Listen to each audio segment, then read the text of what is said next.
Oh, there we go. Sorry. All right, so hey everybody, I think we're all ready to go. We've got what is there, 5 of us here? We kind of have a plan. We kind of don't have a plan. Hopefully my stuff's muted here.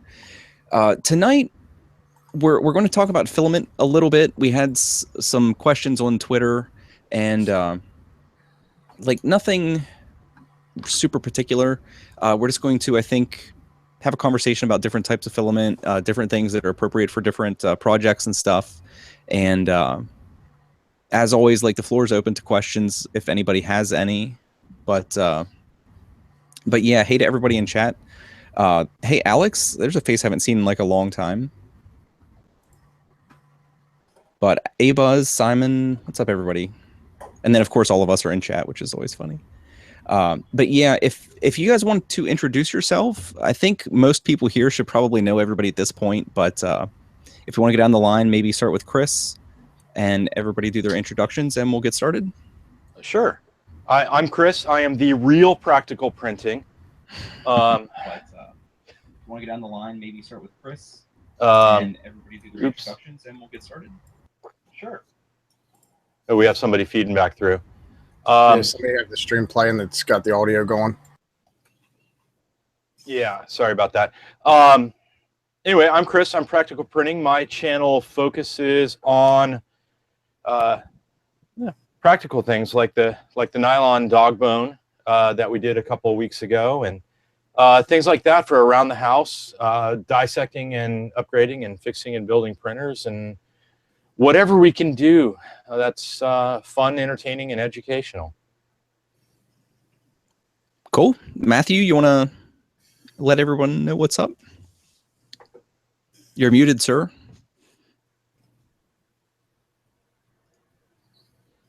Sorry about that. Okay. I was just tweeting out the link to Twitter one last time, letting everybody know we're live. Yeah, so my name's Matt. My channel on YouTube is the How I Do It channel. I do 3D printing, metalworking, woodworking, electronics, just general do-it-yourself, and I like to show everybody how I do things. Occasionally, I'll do spotlights called How We Do It, which is a spotlight on other makers and creators that are doing their own thing. So you'll see some of those, and I'm trying to get back on the bandwagon of doing some daily vlogs, or not daily, I'm sorry, weekly vlogs, since I got away from that a little bit, and a lot of the projects that I do are longer term than just a week at a time, so I can't release project videos on a weekly basis or bi-weekly basis. So that's pretty much it. Yeah, that's all. Cool. Richard? Well, I'm Richard, also known as Zadim. I deal with 3D printing and model trains. What's happening right now is I just got my workstation last Friday and been getting it up and running and learning Agisoft software and waiting for my ZBrush core to show up. Mine didn't, but Brenna's arrived, so she has that in the Wacom tablet. And I saw you recently got a Stream Deck. Yes, I have a Stream Deck. Love it.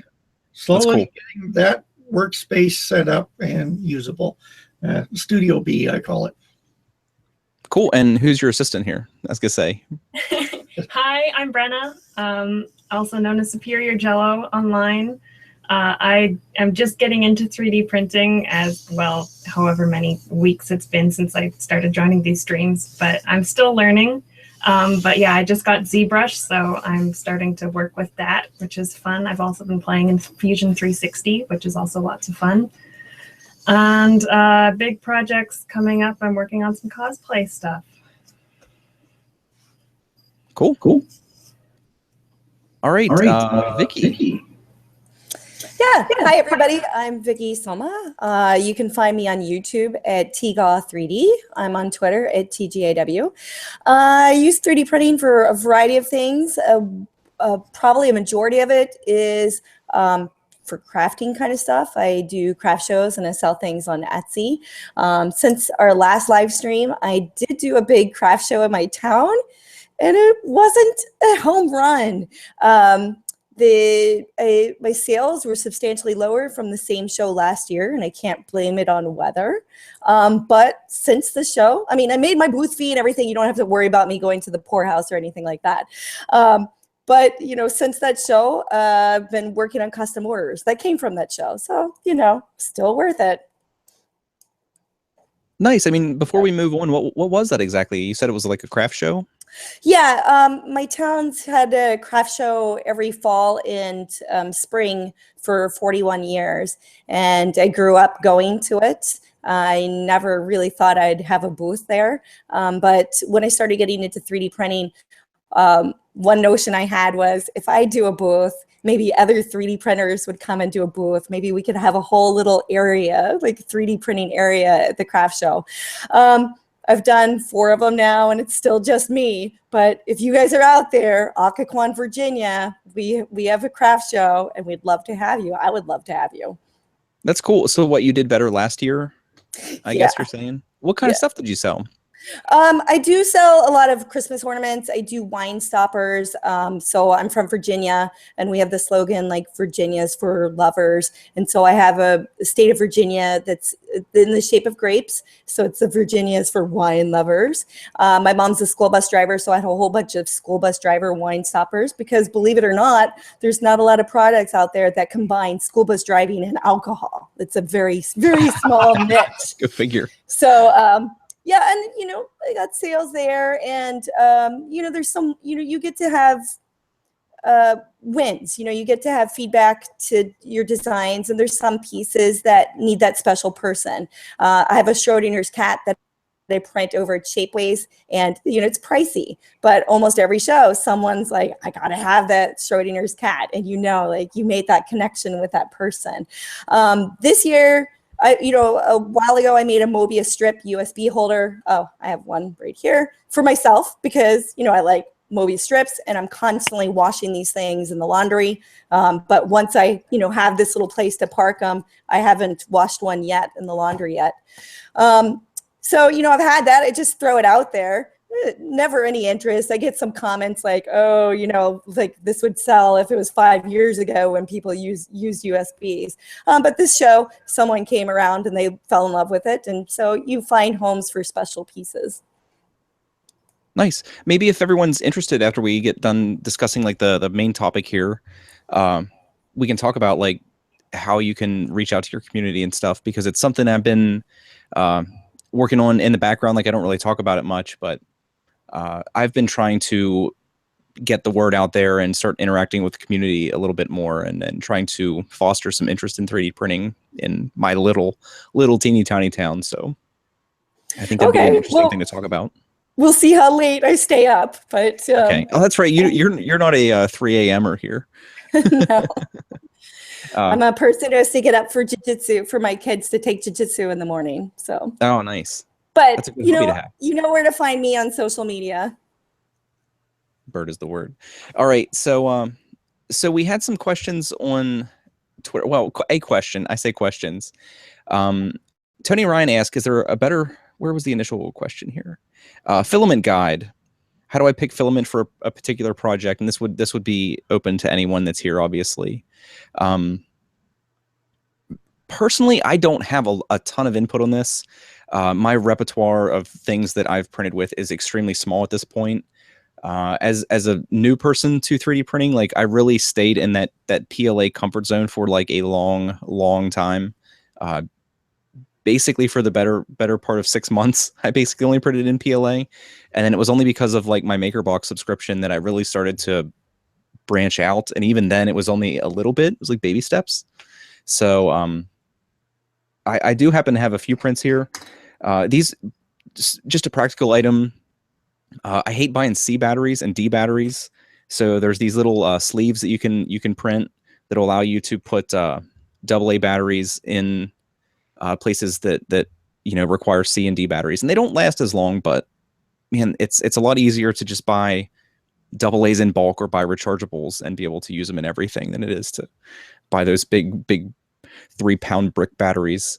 But like those are in ABS. I don't print a whole lot of things in ABS, but things like these, they just hold up a little bit better because they are going to get knocked around and they flex when you put batteries in them and stuff. So they are printed in ABS because they need to be a little bit tougher, little stinky down here today when I was printing those. But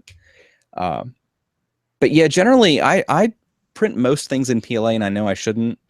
I have these little adapter things that I use for my soft boxes, and these do end up breaking eventually. They're printed in PLA, and they'd probably be better in something like a nylon. But there are a few sites. I'll pull up a link here as we discuss this, but there are a few sites that are decent resources for getting like the general qualities and traits of various filament types.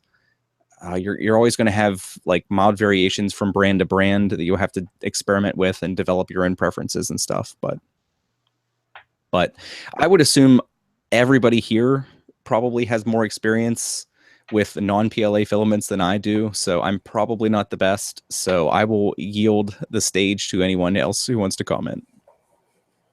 I think ABS is the big one that I have not played a lot with, mostly because of the smell. PETG is actually, well, I use a lot of PLA when I'm trying to dial in the printers and get the initial settings. Once I get it dialed in, get my slicer settings nailed down, then I'll venture over into PETG or other territories. But PETG has become kind of my standard for most things. It's once you get the right settings for it, it prints as easily as PLA, but it's more durable, more UV resistant, and it tends to hold up a lot better like ABS does. So it's kind of a right in the middle, best of both worlds. Most people I've ever seen, once they, like if they've printed with ABS and then they try PETG, they pretty much don't look back. Most people that I've talked to, they pretty much go all in on PETG and pretty much abandon ABS altogether. See if that comes up. I posted that on Twitter. Everybody complains about the stringing on PETG. You can tell how tiny that is. It's a little bit taller than a quarter, and there's no stringing, and that's PETG. What is that, Chris? That's the Chaos Cortex Cyan Cupcake. Oh no, I'm sorry. I believe this might have been Tessa's Sparky Face 5 Cyan Cupcake. Cute little guy. But I mean, I also did this guy. I forget what it was called. This was also from Chaos Cortex, just to show that I could get the spikes up here on the PETG and the detail. That seems to be the biggest complaint most people have about PETG, is that it's very stringy, and it's really not that bad once you learn how to dial in your retraction settings and get your temperature dialed in. But every brand of PETG that I've printed with has been slightly different. So it takes a couple of prints of playing with one brand, or I mean, with a new spool until you get exactly what you need.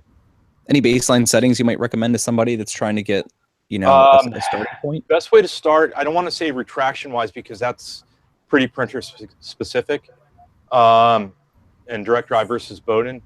But I would say 235 on the hot end is a good place to start temperature-wise and go up or down, and about 70 to 75 on the bed is a good place to stop. Like with my H2, I'll use 15 millimeters of retraction. On a DI3 or another direct drive like that, I'll maybe use 3 instead of 1.5. So it's not extreme on the direct drive, but with the Bowden, I'll go from 3 millimeters up to like 15 millimeters. So extreme retraction to avoid that. But again, every printer is going to be different there, just depending on your drive mechanism. I say I just had my first experience with PETG finally. I bought a roll of it 2 months ago or so. It's been sitting up here on the shelf. Just haven't had the chance to use it. And Nilla, when I was down at your house on what was it, Tuesday or Wednesday, you were talking about PETG a little bit, and you had the little fully 3D printed crossbows that you were playing with. I came home. That was the night it was either that night or the next night.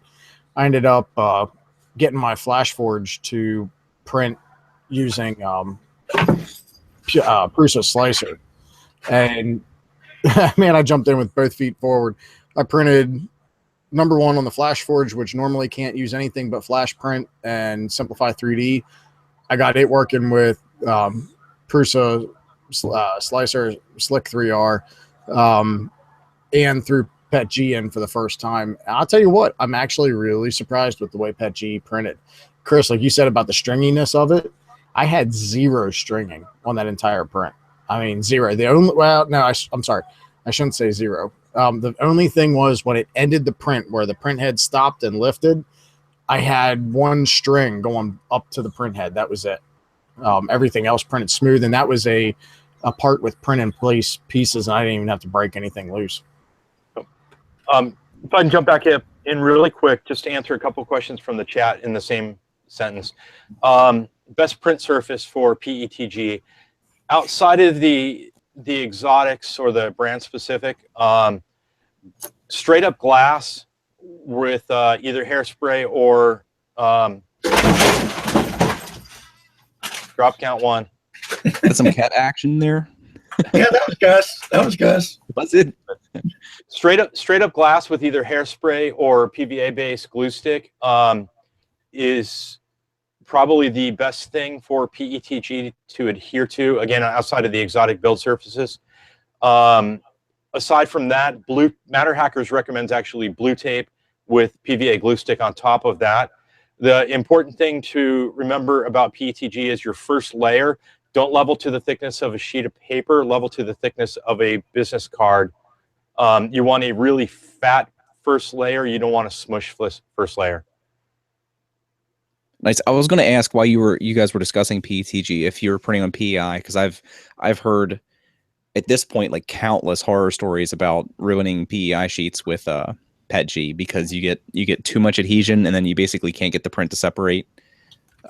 This is the trick with the PEI sheets. You know, product placement here. The Windex works like a charm. I did a print the other day in PETG and I used the alcohol, and that was a nightmare. I had to basically cook the surface in order to get it off. But when you use Windex, works like a charm, comes right off quite nicely. Because I know people say to use a glue stick works really well. I still get good adhesion, but it reduces your adhesion enough that you can actually remove it without damaging your surface. But I've only ever printed like a 20 mil test cube with PETG, so I don't have much experience. But I do have a roll coming. After we talked, it was actually after we talked about it, Matt, that I was like, man, I need to. I tell people about like the good experiences that people have switching from ABS to PETG, and then I don't have any. So I have a roll coming finally because I have a lot of stuff like these. These probably would have been better in PETG than stinking my basement up with ABS and stuff. So I'm going to be making the switch soon and printing not a lot of stuff, but the stuff that needs to be tough, I'll be switching over to PETG. One thing about PETG is it's very good for translucent materials, but there's been quite a conversation on one of the Facebook pages I've been on about using PETG, and the comment is made there, you really want to push the temperatures higher to improve the translucency of the material. This was, I think, 240. This one I went too low and I had some nozzle problems. Where's the camera? Camera's not in its regular place. I had some nozzle problems with this, but I did this in PETG. When you get it in the sunlight, it's absolutely gorgeous. It's an iPad holder. I was going to say, are there some octopus tentacles for your train layouts? And, I was looking for something, and this popped up in my search. I went, oh, I got to have that for my iPad. So came out fairly good, but as I said, I had some nozzle problems. There's some dark portions in there from the previous filament I had in that just oozed out quite a ways into the print. I haven't, with transparent filament in general that I've printed with, thicker layer heights, and if you see a diagram of like a round extrusion and the way light bounces in it, it becomes pretty obvious why thicker layers tends to be a little bit more translucent. And from what I've seen mixed opinions about printing fast or slow with different materials to increase the translucency, but like anything, and we are talking about filaments, but any filament you're ever going to print with, take a couple minutes, take 5 minutes and Google it, and whether it's on Facebook or just Google in general, there are countless places on the internet where you can get recommendations and stuff as good baseline starting points, and a guide for different techniques with printing with different filaments. It's always a good way to save yourself a lot of wasted time experimenting by shooting in the dark and hoping for the best. One of the best things to do is get yourself a model of a heat tower, a temperature tower. And you have to use a different process if you're in Simplify for each level, but change your degrees by 5 degrees going up. And then you'll find where you get the best transparency and where the stringing kicks in. And that'll work for your printer and your setup. Yep. In a pinch, you can also do that manually. I did that manually in the past where I happened to be in the shop while I just had I think it was like a 150 millimeter tower, and every 3 to 5 minutes I would go over and bump the temp up 5 degrees, just like on the control panel. And I did my own little makeshift tower that way. But yeah, they are a good idea. They're really handy, and it makes it really apparent what effect different temperatures have on your filament. Because I did the same thing with speeds too. I bumped the print speed down 5 millimeters or 5% at a shot in a similar way. Vicky has the tower up, it looks like. Yep. Yeah, they're really handy. And some of those you can find pre-sliced depending on what machine you're printing with. Because like you said, they can be a little tricky to set up in your slicer. Because you have to, depending on what slicer you're using, it can be kind of easy to very difficult to get the different temperatures at different layer heights. But yeah, very cool, Vicky. Thanks for that.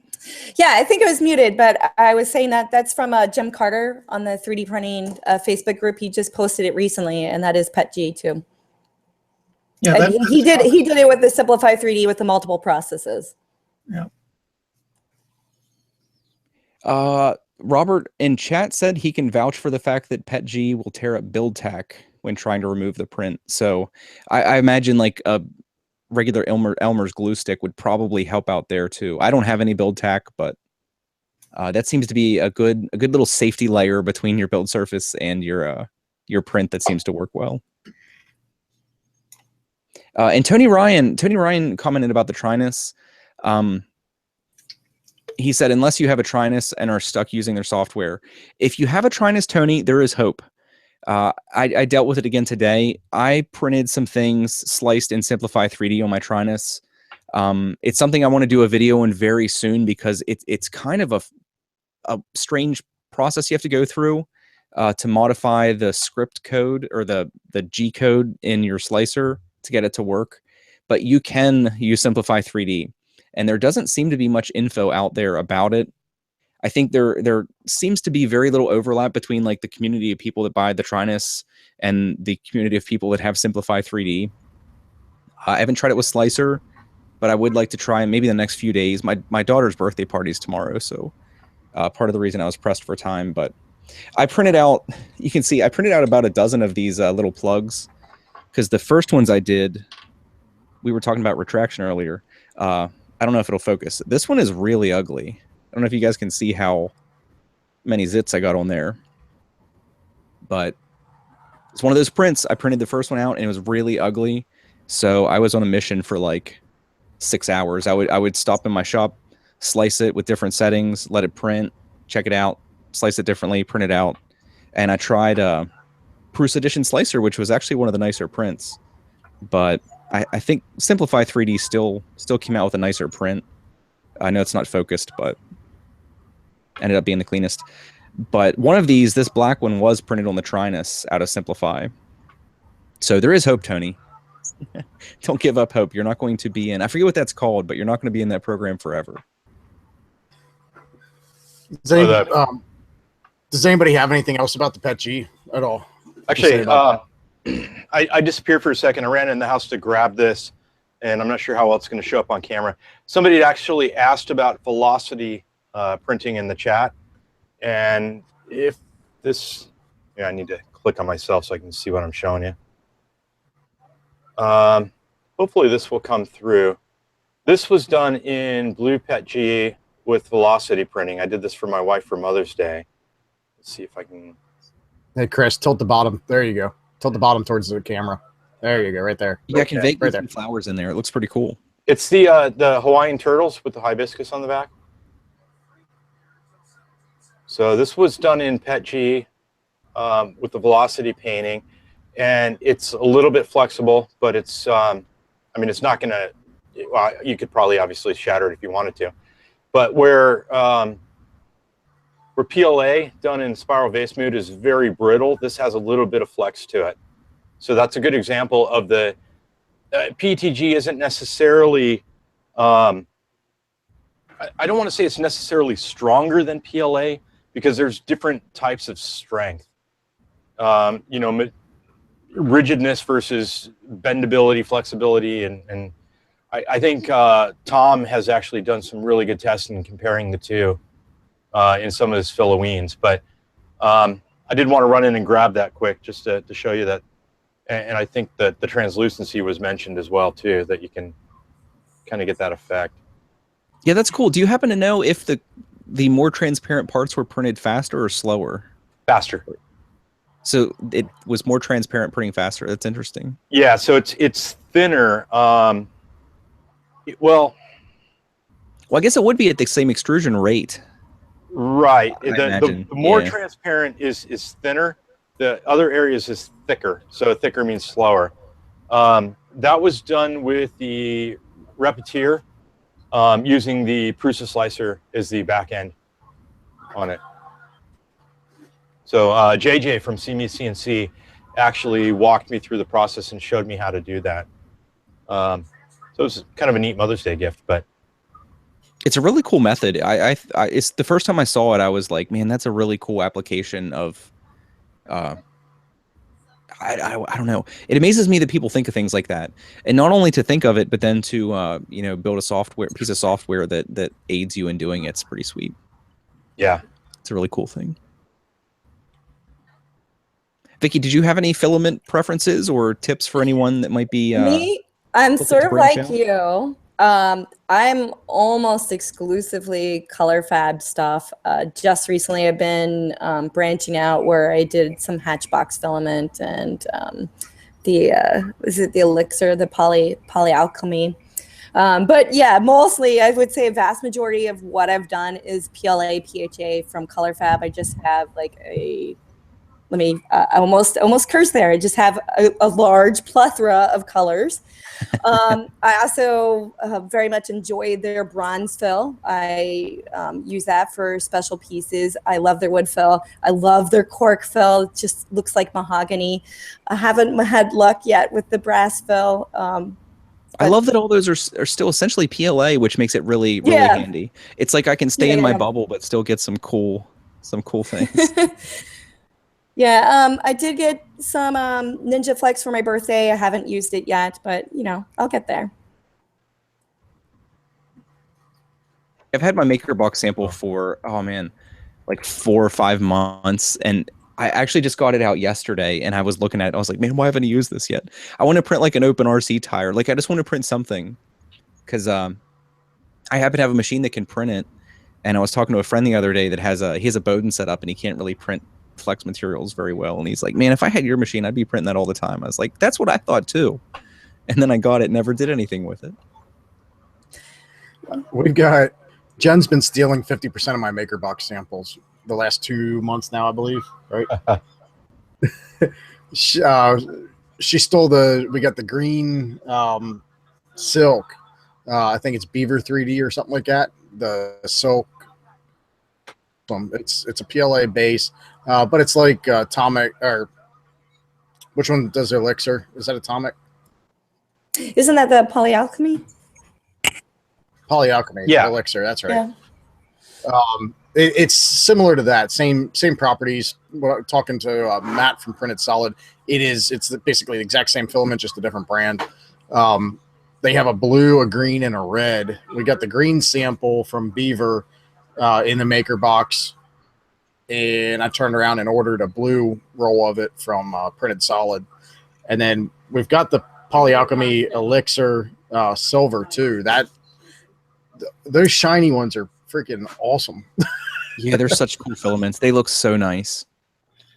I know a ton. This month's Maker Box showed up. Brenna opened it up, and immediately the rainbow filament that was in there disappeared. So I saw it going by. Yeah, it's so. Jen stole the rainbow and the marble. I think, is it marble? Yeah, I was going to ask about the marble. I saw some people tweet it, and it looks amazing. Yeah, it's super cool. It's so easy to print with too.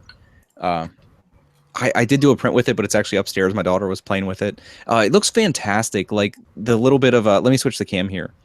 The little bit of like speckles in there make the prints look so great, and it hides layer lines fantastically because it distracts the eye so much when you're looking at the print.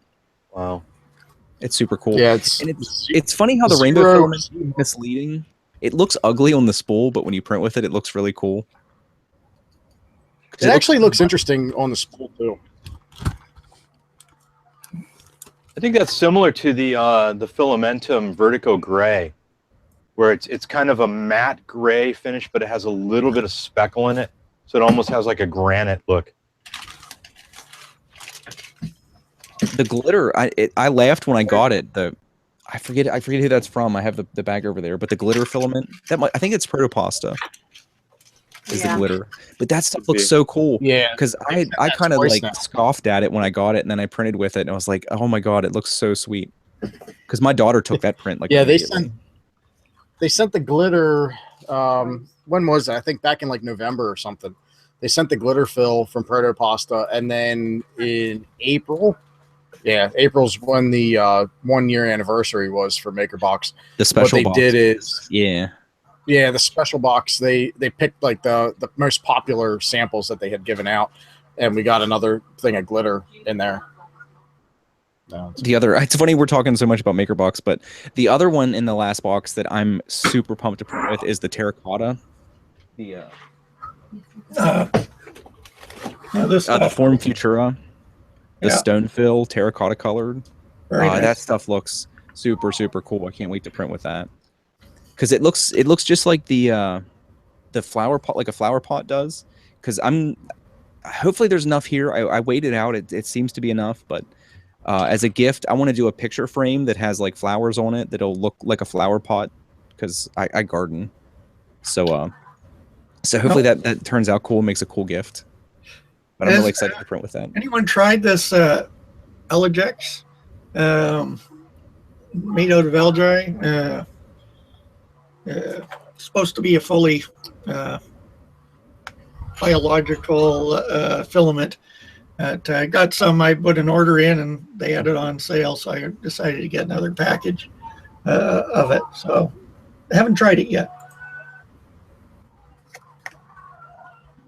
I really do recommend people branch out, because once you start trying other filaments, there is like an addictive quality to it. Like I'll get on like Amazon or start browsing like filament sites, and you just want all the things as soon as you branch out, and you're like, oh, it's not going to like explode my machine if I try stuff that's not PLA, which took me a while to get there. But once you get there, it is fun. I'm not sure if it's wise for me to add another addiction to my already established addiction of 3D printing. How many has more than one printer? I do. Can I raise two hands on? Tony I got four, so yeah, that's one per hand, two per hand. Yeah. Hello, my name's Richard. Is who makes the Omni? Is that who makes Omni? Algix makes Omni.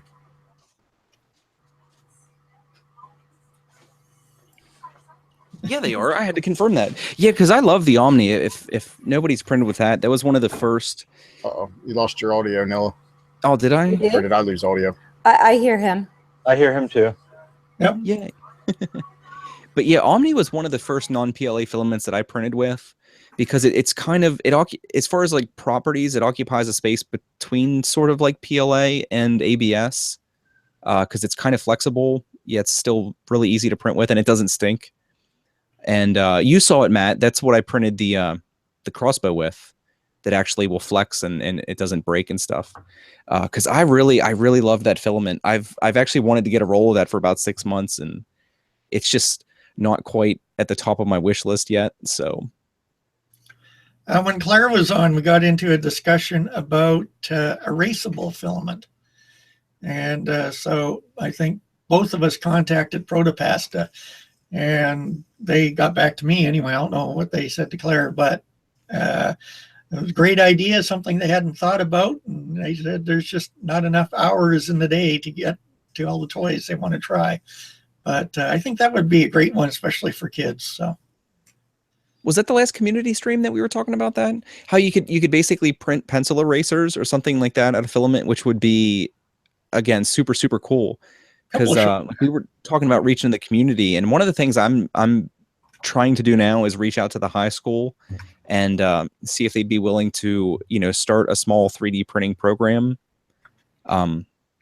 We can talk about it later because I have a fantastic idea that I think would really facilitate that. But it would be about erasable filaments. It's filaments that you could print your own erasers.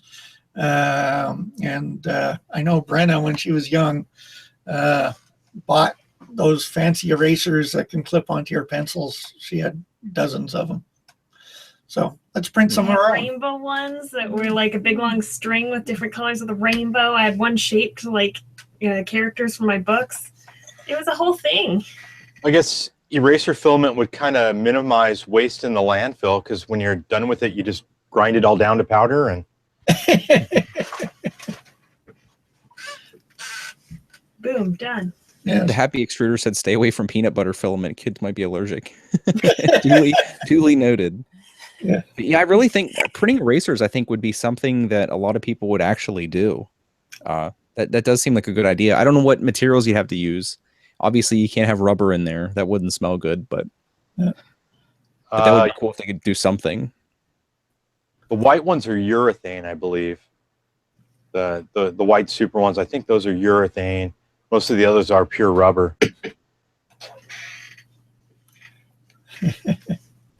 But no, we'll have to keep bugging them about that, because I would print some stuff for my daughter. She's getting to that age where she's going to be into erasers, and it's going to save. If you could buy a $20 roll, think how many erasers you could make, saving her 59 cents a trip to the school store every time it was open. All right. So there's 54 people out there watching right now. I want to see all 54 of you guys go tweet Protopasta that we need eraser filament. All right. Let's do it. Let's see if we can hit like 20 likes too.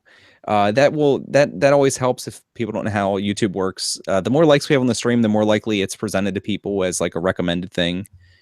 So it might get out to some of the people who have searched for 3D printing stuff.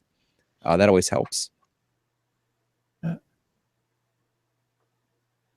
Tony said he had a Mattel Thingmaker as a kid, the creepy crawlers. It is. I wonder, it'd be interesting to see like a poll or something to see how many people as adults have 3D printers that also had like the creepy crawler machine. Like surely there's some overlap there in the interest of the people who would like both of those things. We instantly outside of PETG, PLA, ABS. Has anybody worked with any of the other filaments out there, the specialty filaments? Nylon a little bit. It warps like the dickens. Well, the Tallman 645, really soft nylon, warps like the dickens. Open printer without an enclosure, mind you. The Matter Hackers nylon was much easier to print, but it still warps.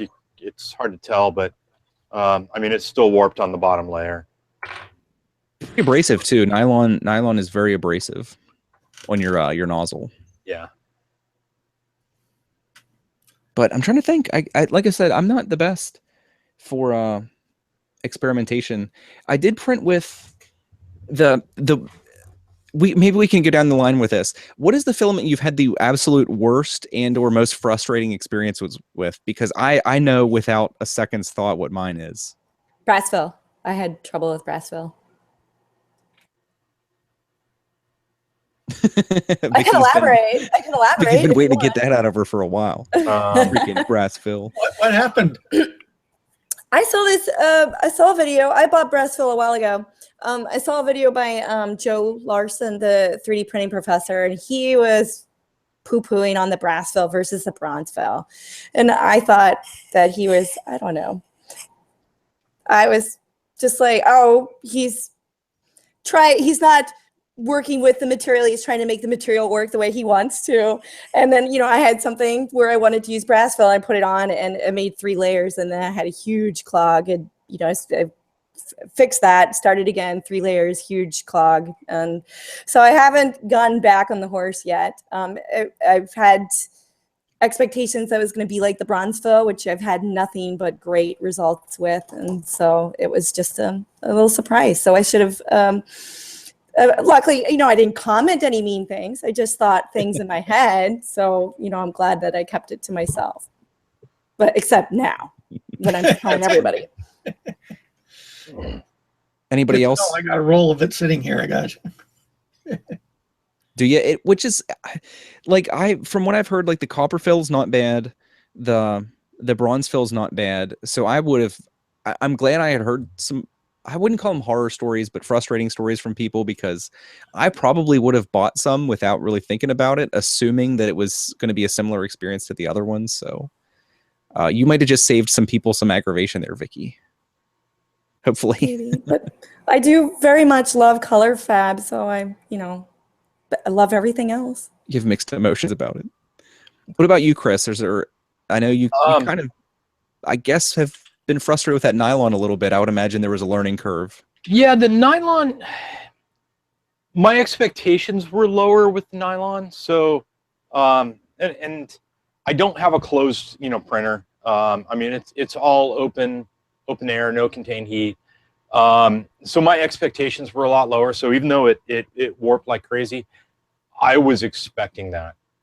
I would have to say the worst nightmare filament for me, yet at the same time, one of the coolest ones for a finished product when you actually get it to work. And I think Vicky saved my butt on this one, was the Form Fritura coconut filament. I don't think it was me. I thought it was you that threw me the right temperature to hit that at. Maybe not. That was like 6 months ago or a year ago.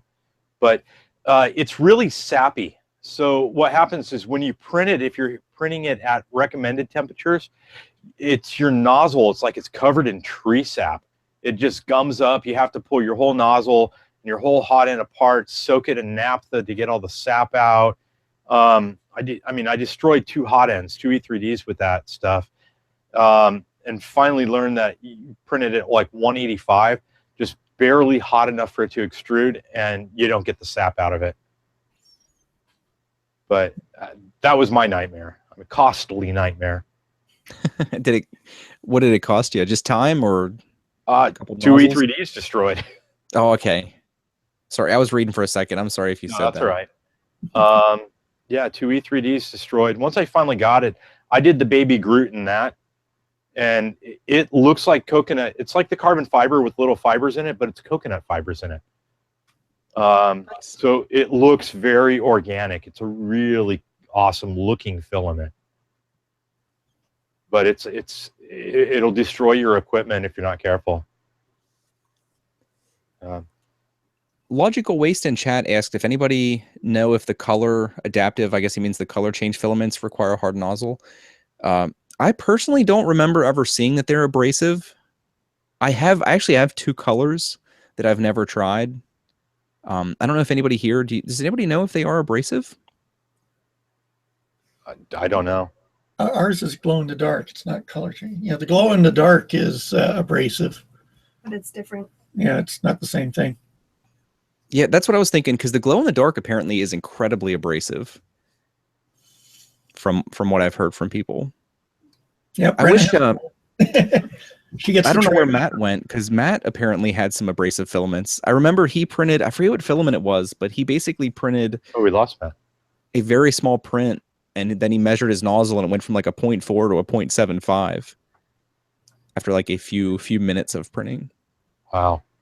But yeah, I don't know logical waste. I wish we could answer that for you. Now, with filaments, I think we had the discussion a few shows back. One of the people on that night was setting up a website where they were compiling filament reviews and filament information, printer settings, for it, any comments, recommendations. I don't remember what that was and who was it.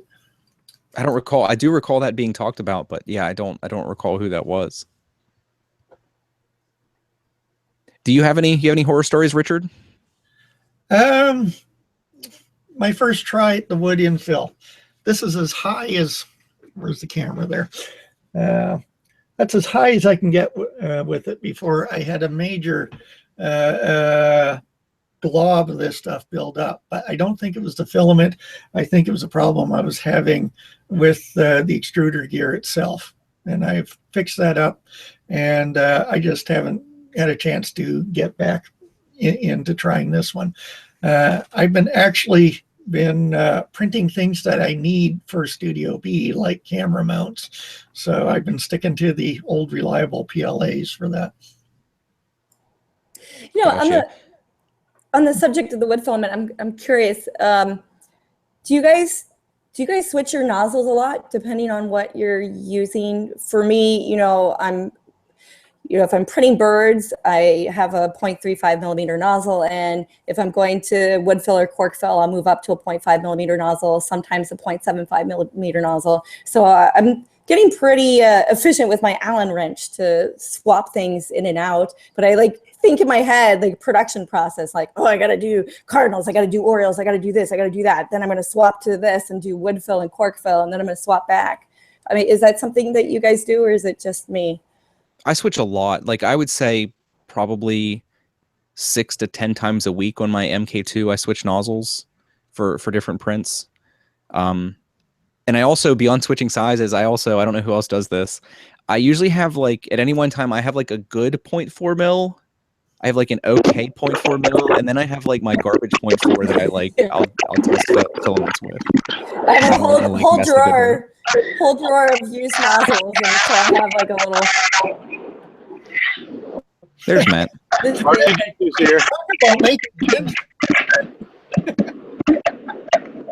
But no, I think that is a fantastic point that you brought up. Some of the filaments, if you do have problems with jams, because especially some of the filled filaments, they are a little bit more prone to jamming because the particulate is a little bit larger. It's always worth trying. If you bump your temp settings up and it doesn't really help, you can always try bumping up to a larger nozzle diameter. That really, gets to the problem at its core and will help a lot. I forget what filament I was having some jamming issues with, and I got so frustrated I went straight to the 0.8 millimeter nozzle. I don't know how you could jam that thing, honestly. It would almost be impressive if you could jam that thing. But it is a good thing worth bringing up. Yeah, if you guys out there haven't tried printing with one of those larger nozzles, is that Matt or is that me? Okay, those larger nozzles, they go so fast. It's so easy to, the first layer porn that everybody has, on Facebook. It's so easy to get your nice first layer with the big nozzles. And I remember one time I switched. I've been printing on the 0.75 for a whole bunch of things, and I switched down to a 0.25, and it was just culture shock. Oh my God, having to think to get my first layer to stick and be right. But it's a nice little luxury. Yeah, they're so much more sensitive to that first layer. Z height adjust, especially, I don't know if you guys, I've only printed a tiny little bit with it. The 0.15 is a nightmare getting the first layer right. The 0.25 I'm finally, I feel competent with. But at first, yeah, you're absolutely right, Vicky. It's really tough with the smaller diameter nozzles to get that first layer right because they're so sensitive to it. I've had some first layers that I pretty quickly put in the trash because I don't want anybody to see them. They embarrassed me to look at. Well, I got to start using the smaller nozzles because this was done with the 0.4, getting into the horses for my train layout. And even with the 0.4, that's usable as a as a background animal for the layout. I wouldn't put it in the foreground, but it's perfectly acceptable to put in the background. And the nice thing is that horse model comes from a posable model in DAZ 3D. So I changed the pose, printed out, and soon I have a field full of horses. That's cool. What layer height did you do that at? Tell you the truth, I fought with it so long, I don't know which one I got this. I have a lot of failures. I'd have to check. I think, oh, I know what I did with this one was I was testing the new Prusa control slicer. And so I just went with its defaults because I just wanted to see what it would come out like. And that's the software. It's still in beta. It was released last week. And it's targeted towards new users. People don't understand slicers yet. But it turns out it's a quick and dirty slicer if you need something. And, you know, for a small figure, it actually turned out not too bad. So, yeah, I was quite happy with it. Nice, because that definitely looks like a candidate for like a 0.1 layer height. Oh, yeah. Anything with like a curve on the top, if you don't print it at like a smaller layer height, you're going to get that stepping. Like it's going to look like it's built out of Legos. Well, one of the key things is with this, I print it belly up because, you know, if you print standing, you got supports left, right, and center. Yeah. And you still get the same effect. Basically, any curves on the top or bottom, like right. your layers are going to be much more evident. Yes. You might, being that the belly is really prominent and the back and the hump, the rump of that, you might actually have some reasonable success actually printing him standing up. I know it's going to make your support material weird, but it might make the torso a little bit more smooth and require less like post-processing. Yeah. Well, the other toy, the reason I got the was it non-toxic filament here, I got a new sanding toy from Micromart, and it's a little miniature powered hand sander. And I'm finding it eases the process. I've been working on train tunnel portals, and it makes an easy job of doing all the sanding, especially when your hands don't work all the time. I'm not going to address that comment, but I will LOL in chat. I don't know if you guys saw that, but yeah. But now, like we were talking about horror stories, I know we got off topic there. Geek Tech, did you have any filaments that you'd want to give any words of warning to anybody watching? Maybe save them a little bit of frustration, give them some insight. Actually, the filament that currently locked my machine up is nylon filament, and I can't sit there and say that it was 100% the filament's fault, but for some reason, every time I fall asleep in here, waiting for it to finish a print because I'm just too tired, my machine always clogs up, and this time it clogged up pretty bad. My nozzle went up almost 0.3 or 0.03 bigger than it was, and I can't get anything to come out of it right. So I've got to replace my nozzle and figure out what went wrong, because like they said, the almost every nylon filament I've tried has been extremely abrasive, and I can't figure out if that's something that I need to change in temp or something. Well, it's going to be, unfortunately, it's going to be abrasive. You could probably print it at 300 degrees and it's still going to really, really wear your nozzle. Because I know some people, I'm one of them. I still don't have any hardened nozzles, but I have bought, you know, some bulk brass nozzles. Some filaments are just, like I mentioned, the glow in the dark. That stuff shocked me how abrasive it was, because I know people had told me that it was abrasive, and you know how you are, you get like, meh, kind of like Vicky was saying about the brass fill. Like you see people have problems and you're like, yeah, well, they're not doing it like I'm going to do it. Yeah. And then I totally blew out one of my 0.4s with, it wasn't a very big print either. It was some trivial little thing for my daughter that was maybe a 45-minute print. And by the end of it, like you could just see on the print, it was really nice. And then it just progressively got uglier and uglier because it was just blowing my nozzle out. So yeah, some of that stuff, you kind of can't avoid buying hardened nozzles really if you're going to be printing much with it. Have to get one of those ruby nozzles. I will say I kind of approached it in the noobish perspective, considering the fact that I heard about how abrasive the wood filament was, and I didn't deal with any problems. Like no big deal. And I was like, yeah, so it's a hesitation thing. Cool. No, it's not. They're telling you the truth. It's a big deal. You have to pay attention. So that was my fault. 100% my fault. So yeah, it's one of those things. If you do it early, it's actually cheaper to buy a hardened nozzle than it is to buy several replacement brass ones, even though the brass ones are fairly inexpensive. Because I know some of you, I think Matt, you have some, don't you? The hardened or the Swiss. I think they're the Swiss or Micro Swiss.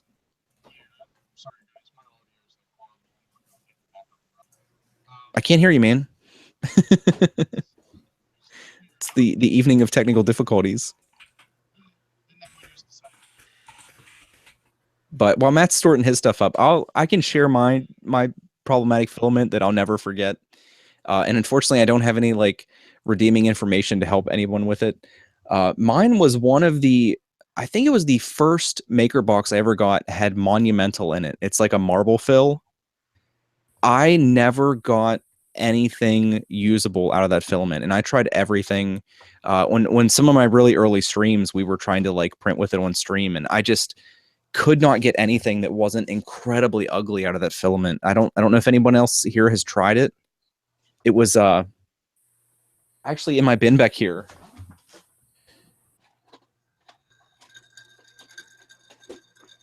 And I have a bunch of these, but I did the little filament calibration things, and this was the strangest filament I've ever printed with.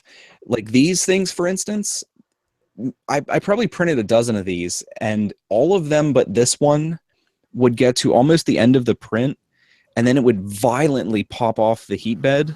Like it would get good adhesion, and then for whatever reason they would pop off and like fly halfway across the room. It's like the weirdest thing I've ever seen. What filament was that? It's called Monumental. It's like a marble fill. It has marble dust in it.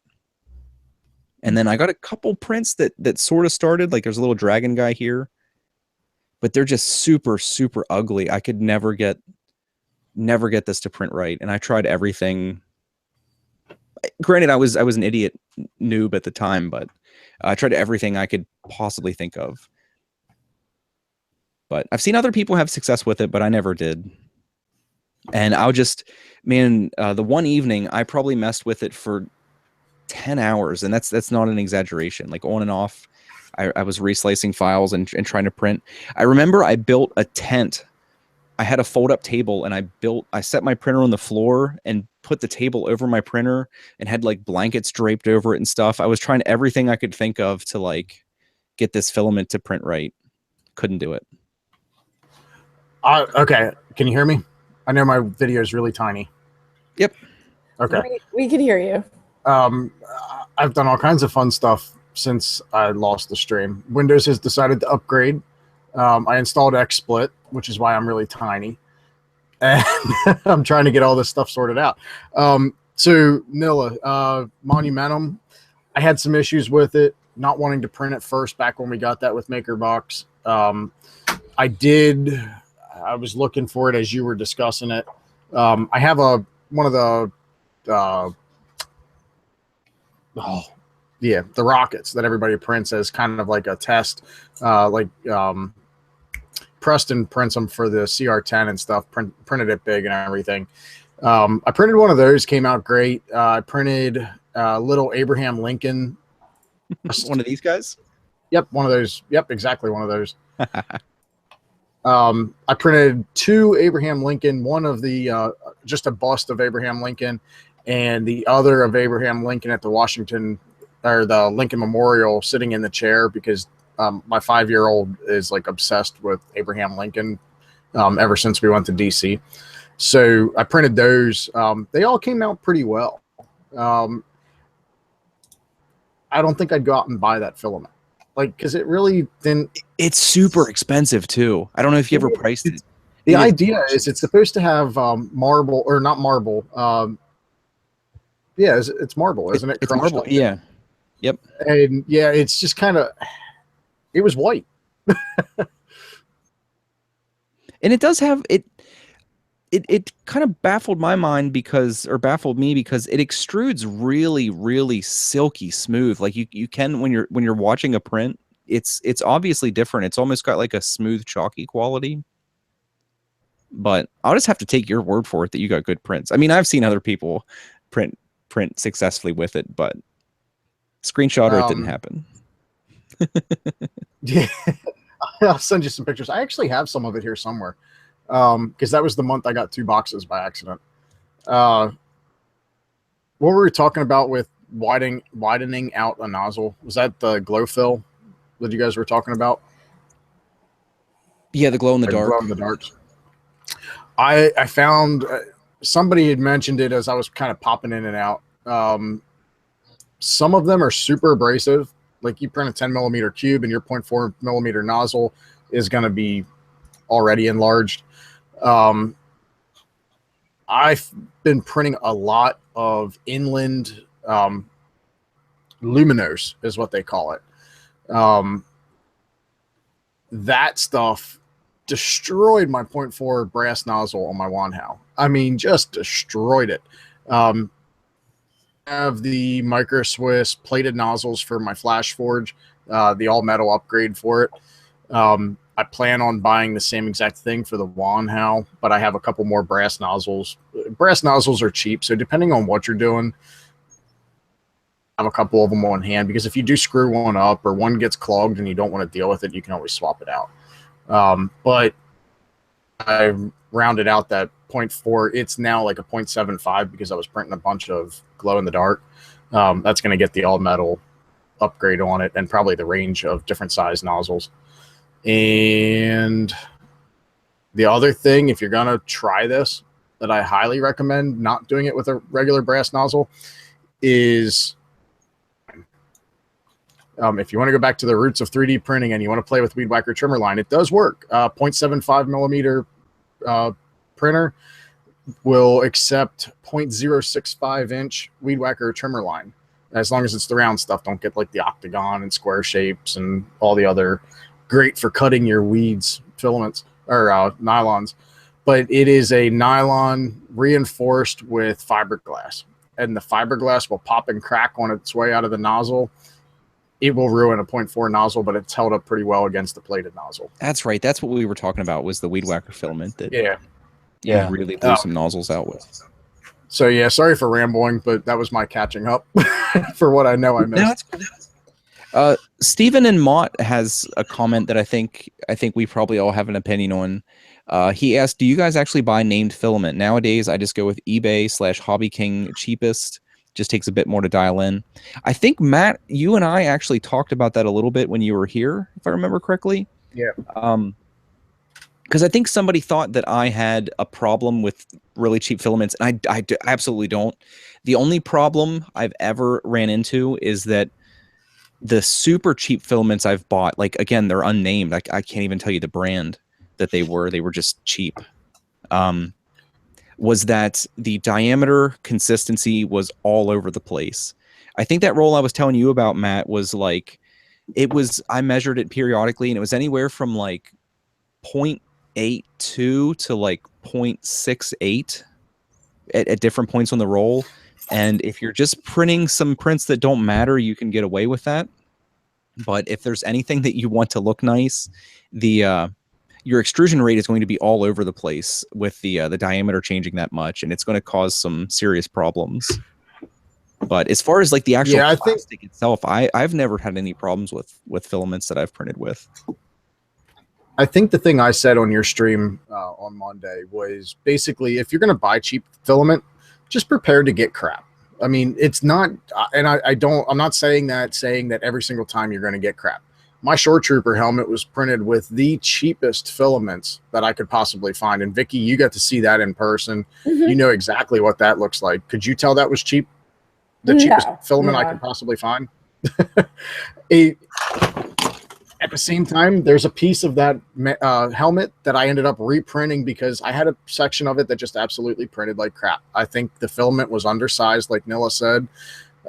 Just remember that if you're going to buy no-name eBay stuff, there's just a better odds of getting crap, and you may have to tweak your print settings more than normal to print with it.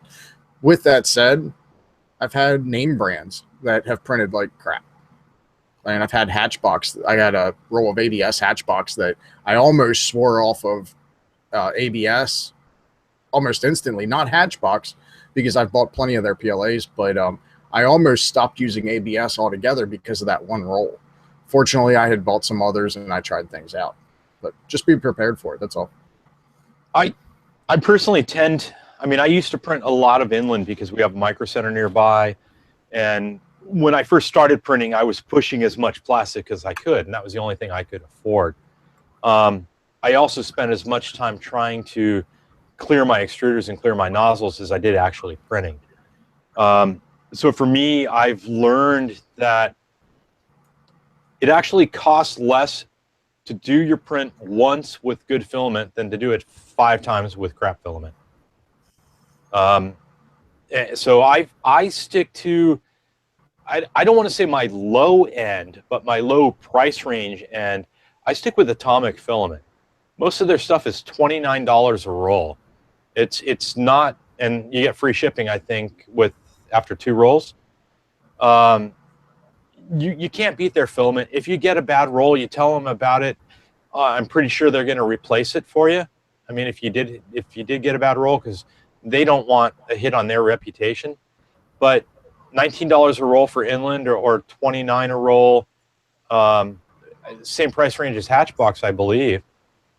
So I think Atomic has become my go-to for everyday filament in that regards, just because he's hitting the right price point. I mean, it's great filament. Yeah, I put that up there with the $35, $45 a roll filament, but he's hitting the price point.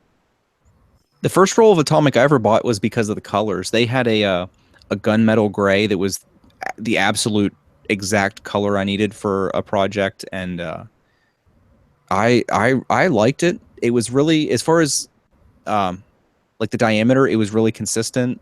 It didn't take me very long to dial it in. I think at the time I actually just used the built-in slicer profiles for PLA that I was using because I was a noob. But yeah, I definitely like Atomic, and they have a decent selection of colors too, which is pretty handy. Yeah, they do. And he actually, you guys were talking about silk filaments earlier. He does have the Aqua Silk, which I think Dustin Jatman was showing off a bit on Twitter a while back. But he's got several more silk colors in the works now that he's moved. He moved from California. Unfortunately, he was local. Now he's back in Goshen, Indiana, sharing space with CMCNC. Plus, every time I've seen him, he's been a really nice guy, which is pretty nice. Yeah. It doesn't make the filament any better, but it doesn't make it any worse. It's nice to know that he's a nice guy and that he stands behind his product. Yeah, he interacts with the community, which is also a good thing. Mm-hmm. He's not in some ivory tower somewhere making filament, which is appealing to me. He's someone, well, it's like Protopasta too. These are companies, local. They're on this side of any large body of water. And yeah, you can interact with them and get samples of what they're working on, but give them input too and give them some feedback what they're doing, and they're quite responsive. What to everybody here, like, what is a quote unquote cheap roll of filament to you? I know my opinion of what I consider a cheap roll has changed over time. I used to think like a $30 roll was cheap at first, but then after experimenting with a bunch of things, like I realized that there's a lot of great filament out there around $20 a kilogram. So I don't really consider that like cheap anymore. That's like a reasonable quality filament to me. Cheap to me more applies to just what doesn't cost me that much. I mean, like Inland has been my go-to cheap filament here for a little while, and I've had pretty good success with it. I mean, you're talking, in most cases, I think $15 a roll. Every now and then they're running sales of, you can occasionally get it down to like $10 a roll for a 1 kilogram spool, 2.2 pounds. I've been tempted to try like the Hobby King sales that they've had where it's $5 for a kilogram. But I have yet to actually jump on that. I had like $60 of Hobby King PLA in my cart one time, and I was like, no, not today. And I ordered some more because I got hooked on the eSun PLA Plus. I know Dig Chaos in chat just said that. I tried that stuff on a whim because I had heard like good and bad things about eSun. It's like any of the more inexpensive. I mean, maybe there's a distinction that needs made between cheap and inexpensive. Because I think cheap kind of implies like a certain type of quality when we're more just like referring to the price. So maybe like inexpensive's a better way for me to say that. But I know eSun is often looked at as like an inexpensive filament. But then I heard like really glowing reviews about the PLA Plus, and I got a roll and absolutely fell in love with it because it's like my go-to now.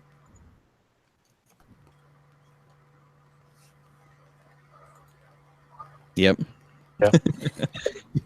I think because I don't have a ton of filament. I know there's guys that have way more filament than me, but I think I have like 5 rolls of eSun PLA Plus right now, which is a lot for me personally. Because it's just one of those filaments that I have confidence in now. I'll just like throw a print on the printer and let it go and not really worry about having any issues with the filament.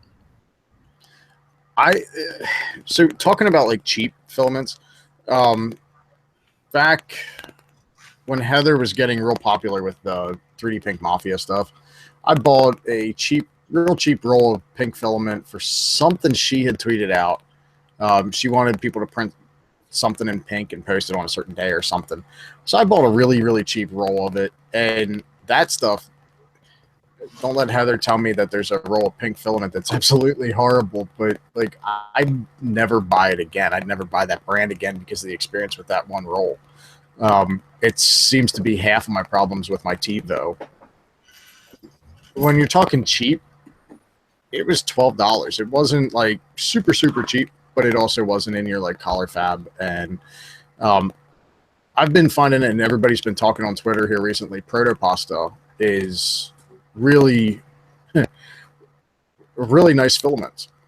Good job with their filaments, and I've kind of really been thinking about switching over to buying almost solely Protopasta filament. Their natural PLA is fantastic. I loved printing with that stuff. It's a little tough because there's only certain applications. Like if it's going to be a finished print, the natural PLAs kind of have an odd appearance because they're that like semi-transparent light amber sort of color. But as far as like actually printing with the Protopasta PLAs, I have absolutely adored them. They print fantastically all the time. And they as a company are really easy to deal with, which, again, I love. Although I'm still waiting for my buttered popcorn filament.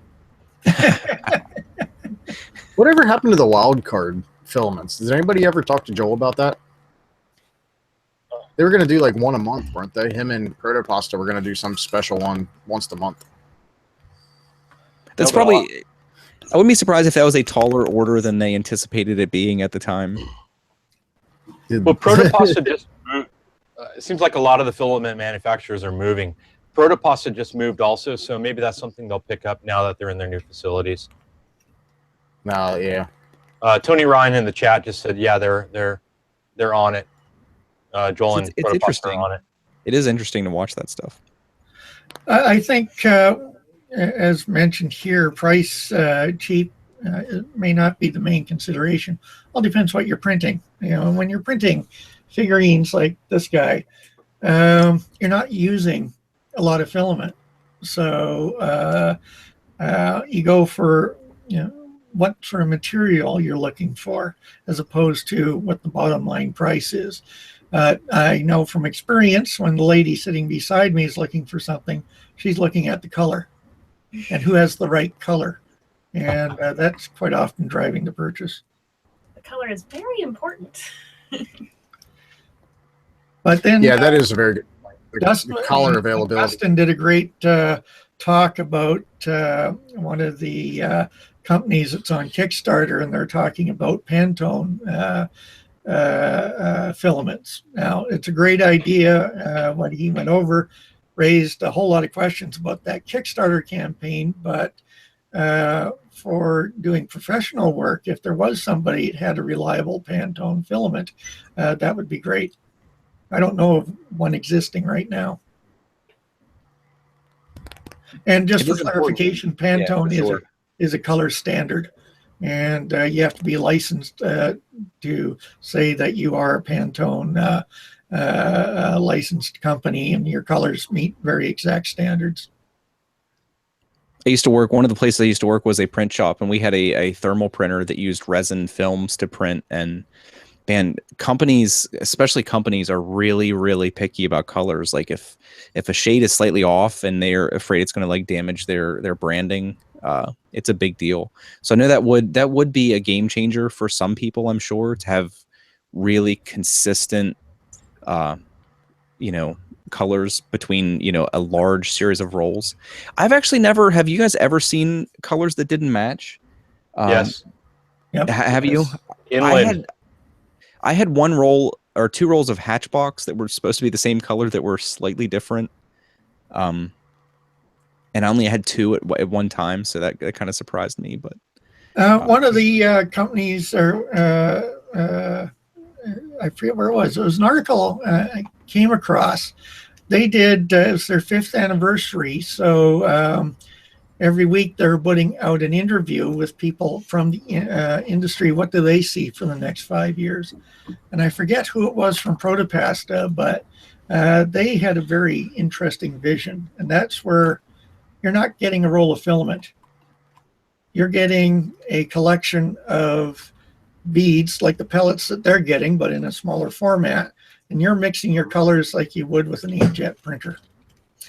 And, so you're doing the actual color mix with CMYK beads, and that's what's being fed into your printer. So that would be an amazing capability should that come about.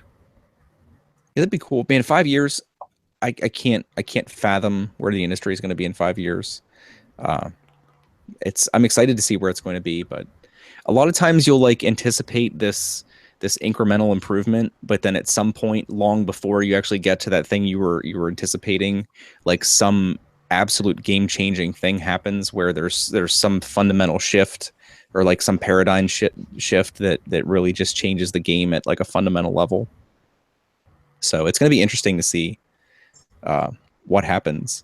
I'm interested to see what Prusa research, like their next move is going to be as far as like the printer they design. I'm hoping in the next like six to 8 months they're going to announce something. I have a feeling they will. I know they've been working on some stuff, but everybody's really tight-lipped about it. I would say that Joseph Prusa holds up very well under pressure. I mean, we made a point of getting him, a little too much of this stuff. He loosened him up. Yeah, we lubricated him well up at Bay Area Maker Fair, and we couldn't get him to spill his guts. So he's good at keeping things close to the vest there. But no, it'll be interesting. Like I'm anxious to see where like resin printers are in 5 years or so. Like it might be the case that I don't even have like FDM printers anymore and like have transitioned completely to resins. If the prices change on those, so it's really, man, it's anybody's guess where 3D printing is in like 5 years. I think Appeal Poly is in the chat. You might have an opinion on that. They're going to be shipping the Moai very soon. We saw too, Noah, when I was at your place. Evan was what, like $450 or something like that, or $399 for a resin printer. No, it's DLP, but what was that? The D7? Yeah. That's, I mean, think of like even 3 to 5 years ago, that's unheard of that you'd be getting a DLP printer of reasonable quality for like $500. That would have been like I got a unfathomable. UV resin pen the other day from Lowe's. I wonder if I can strap that on the TiVo and make some use of the TiVo. I'd love to. If you do it, if you try to, make sure you record the process. Are you inspired by Alec from the Nova Maker Fair then with his Lego From printer? Lego. Yeah. Yeah, that's super cool. That was a super cool project. Oh, that's right. He was using the Creopop pen, which is that's a UV resin cured pen, isn't it? Mm-hmm. Yeah. Forgot about that. Yeah, this one here that I bought would make a heck of a mess. It wouldn't be anywhere near as controlled as what his was. Burning Gems in chat said the future of printing is the nylon powder printer. I would love to have one of those. I would love that. Yeah. Yeah, I could only imagine what Vicky would do with a powder, powder cindering. How I got my start, I designed and just sent things over to Shapeways. And so, yeah, it's just Right. you have to think about things differently, because instead of support material, everything's, on powder. So it's all supported. But if you have cavities, you need a way for that powder to get out when the print is done. So you have to leave little holes so they can clean the powder out of your object. So it's fun. The quality is pretty fantastic too. Mm-hmm. We were talking about the coloring with the filaments, that there are different dye lots when Shapeways is doing their, like you're doing orange, they print it in white nylon, but then they're dyeing it. And I've seen a lot of variation in the oranges from order to order. Steven in chat asked who's going for the Obsidian. Is that the Kodama printer? Yes. It actually looked. We saw that at Bay Area Maker Fair, and actually, I think Lauren released her interview with them today. But it was a very nice looking, almost like an Apple. If Apple were to design a printer 10 years ago, with the white and black shells they used to use, but it was a very finished looking product. It's like a consumer product for sure. Yeah. I mean, I can't obviously judge, other than the display models that they were showing, how it's going to print. It's definitely a unique model, the a la carte options that they're doing, that you order it piecemeal or piece by piece. It's definitely a unique way of doing it, but they have, I'll try to screen share I forget their price once you've actually filled it up with features to get it working. I believe $249 is the max price. Here's because I've had people message me about have I seen the $49 printer, and it's like you need to you need to look into that a little bit more. That's like early bird stuff. But yeah, it weirds me out some of the build surfaces that some of the Kodama printers go with. Like this one appears to have like a honeycomb kind of hexagon sort of thing. It's a unique approach for sure. And I don't really understand why they do that. And of course, my webcam settings are insane when I switch back. There, we'll go to you for a second, Chris. Me? Sit here and play with my bone. That's okay. We're switching back. Chris does not get the spotlight. 24 minutes left before the 2-hour mark gets hit. It's getting there. That was clean. Has actually volume. It as a concept for the dog toy, this turned out great. In reality, it's actually really hard. I mean, it started to separate a little bit on the first one, but the second one he couldn't bite through. It's really hard. Worried about him breaking his teeth, but more importantly, it's a great little fidget toy. Is that the next? That's the next fad. Next fad. Perfect tie into this. This is from the Associated Press today. Frankfurt Airport Custom Authority said they've confiscated 35 metric tons, which is 39 US tons of spinners, and they're going to be crushing them out of existence. So, it came in multiple shipments from China. So, yep, the fight against spinners goes on. That's crazy. If they had only gone with ceramic bearings. Actually, when I picked up some stuff from my workstation, The store there was busy unpacking and pricing spinners. It was $9 each and all sorts of headings on them. So I don't think I can undercut them for that.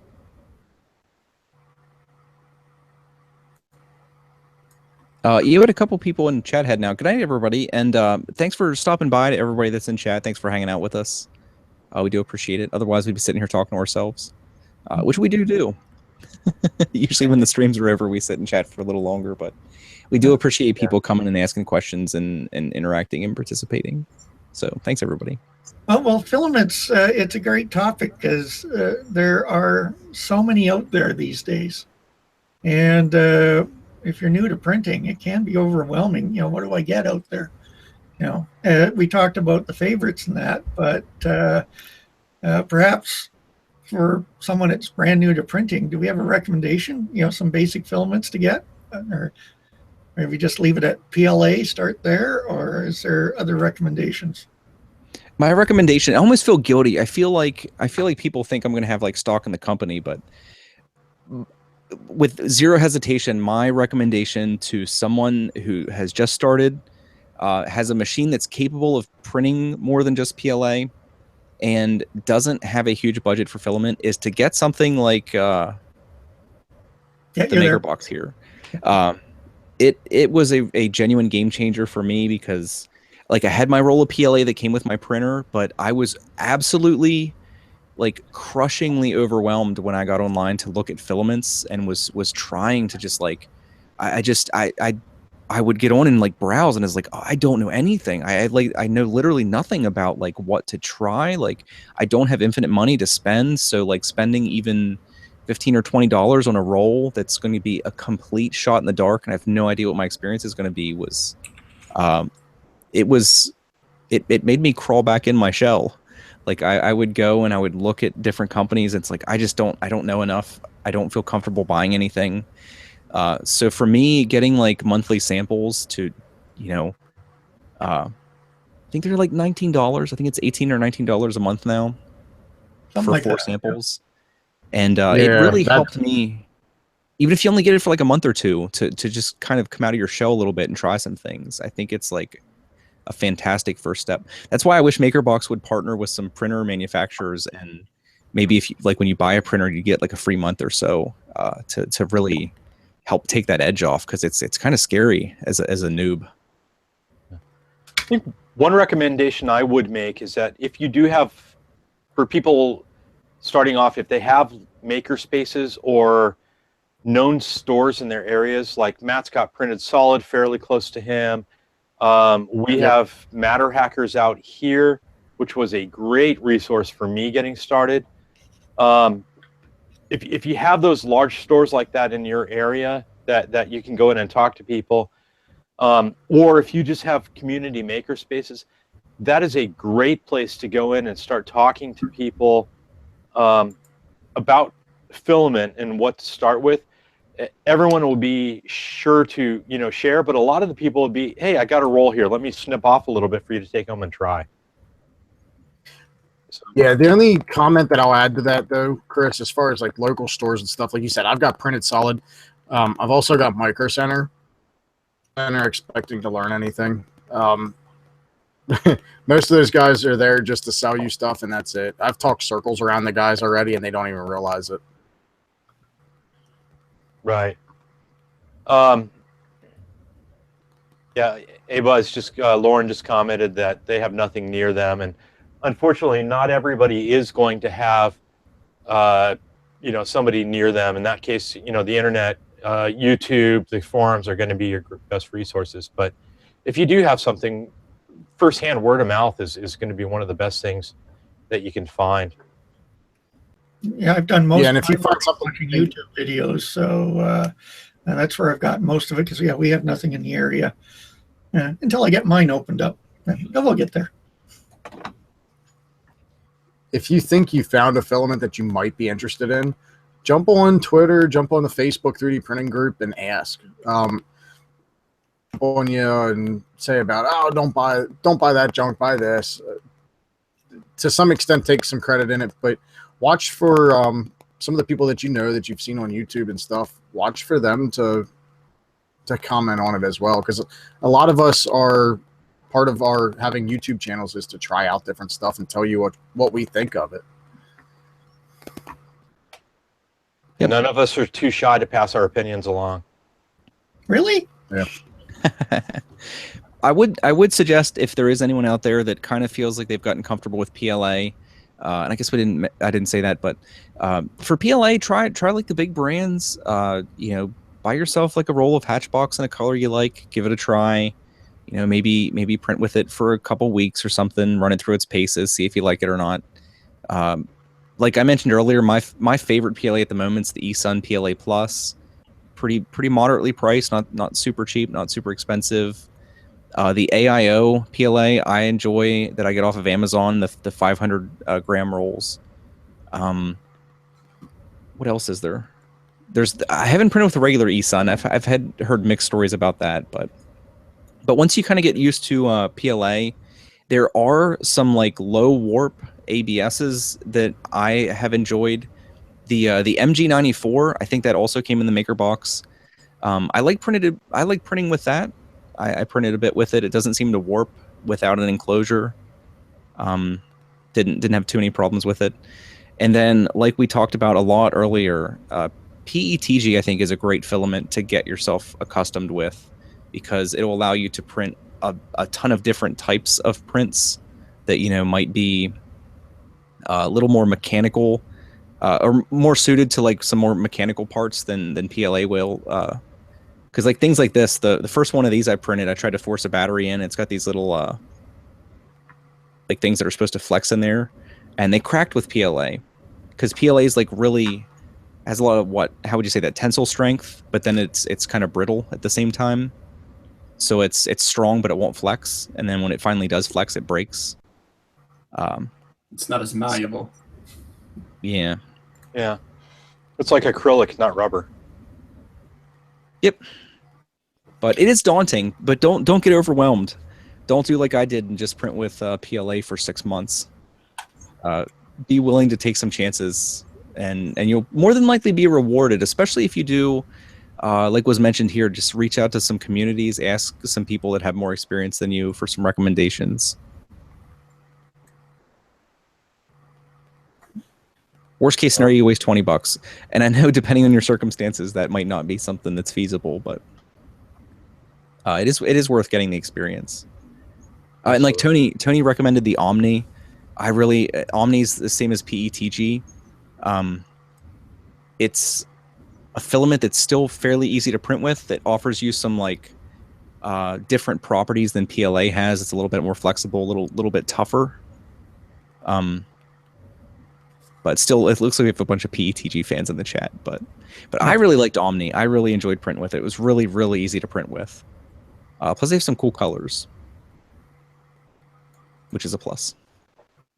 But yeah, I wish there was more like variety packs on the market. It's not really. If you have a 3D printing pen, there's a ton of variety packs. But for printing, there doesn't seem to be too many variety packs to let you like get your feet wet a little bit with some different types of filament. You know, the variety packs that are out there normally are just different colors of the same thing, as opposed to different types. So, yeah, I had gotten a variety pack. I think I was talking about it down at your house, Nilla. It was like 15 different samples, and 7 out of those were shattered. It was like coils, like similar to what you get in MakerBox, but they were just like completely shattered. Oh, that's right. You said they were like broken dried spaghetti, like in the package or something. It's kind of weird. Yeah. There's something worth considering too, is that the first company that comes to mind is Protopasta, is that some companies do sell really, really small sample rolls. I think Protopasta sells like $4 to $8 samples of a lot of the filaments they sell. yes, or they used to. I know they've been on and off that from time to time, but I know I got several of those. Very nice way to have look, especially for some of the more expensive filaments. You're not shelling out for a full kilogram. You're just getting something to give it a try. Now, talking about different filaments, Dick, you had the conductive filaments. Was that Protopasta conductive? I believe so. Again, that was from my maker box. Like everything I have is from. Oh, okay. There was the Tower of Shame. It came out of that. It took forever to clear from that tower, but that's getting into specialty filament, and it's something that'll be interesting to see more of. Yep, that was the conductive graphite from Protopasta. Super cool filament. It printed really easily too, which was nice. I think it's PLA based, and then it has like graphite powder in it. As you bring it out, just realize that new Prusa control would make doing some stuff with that so quick, so easy, because they put in a filament change command in there that it's for beginners. It's just so easy to use. That's pretty handy because it's a little bit awkward to put the color change in with most of the other methods that are existing. So that's cool. I'll bring that up in a moment. I just want to give a pitch to something else that goes in with dealing with the filaments. There's a book out on Kindle right now or through Amazon. 3D printing failures, how to diagnose and repair all 3D printing issues. And until midnight tonight, it's free. Oh, nice. So can we post a link to that in the chat? I'll have to find it here. But yeah, we'll need mod privileges. Oh, yeah. Yeah, I think Vicky wanted to post a link earlier too, Nilla. If you don't mind, it's your I'm channel. sorry. Just yell at me if I don't notice. I'm sorry. It's okay. Trying to see who wrote this. Sean Aranda is the author, but I'll toss a link out to it.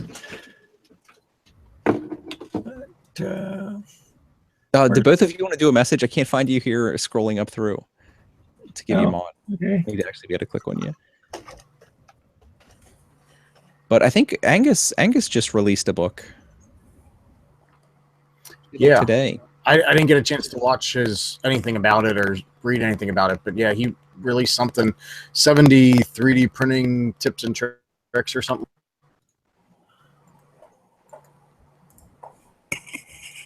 Did we lose Matt again? You are moderated. Yes, thank you. You have the power. No, it's not going to be. I mean, well, we were talking about Lauren's video. I'm going to put a link to that.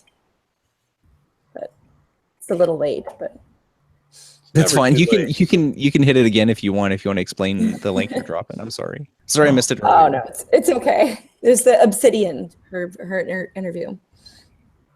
It's never too late to impart knowledge.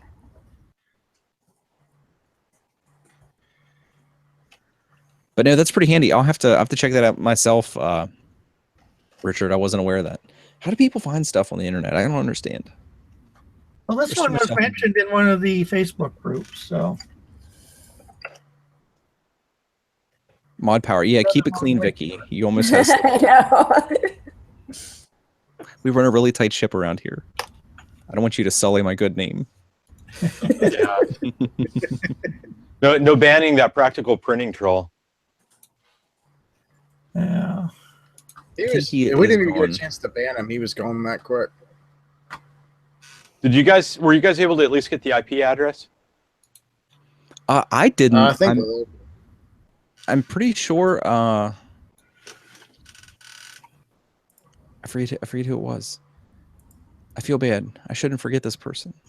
Damn it, Earl Miller. I'm pretty sure he got their IPs because I think he was saying that they were almost all of them were from the same IP. Nilla pays in beer for good mods. I don't have 0 beer in the house right now. I'm sorry. You have to like the check's in the mail.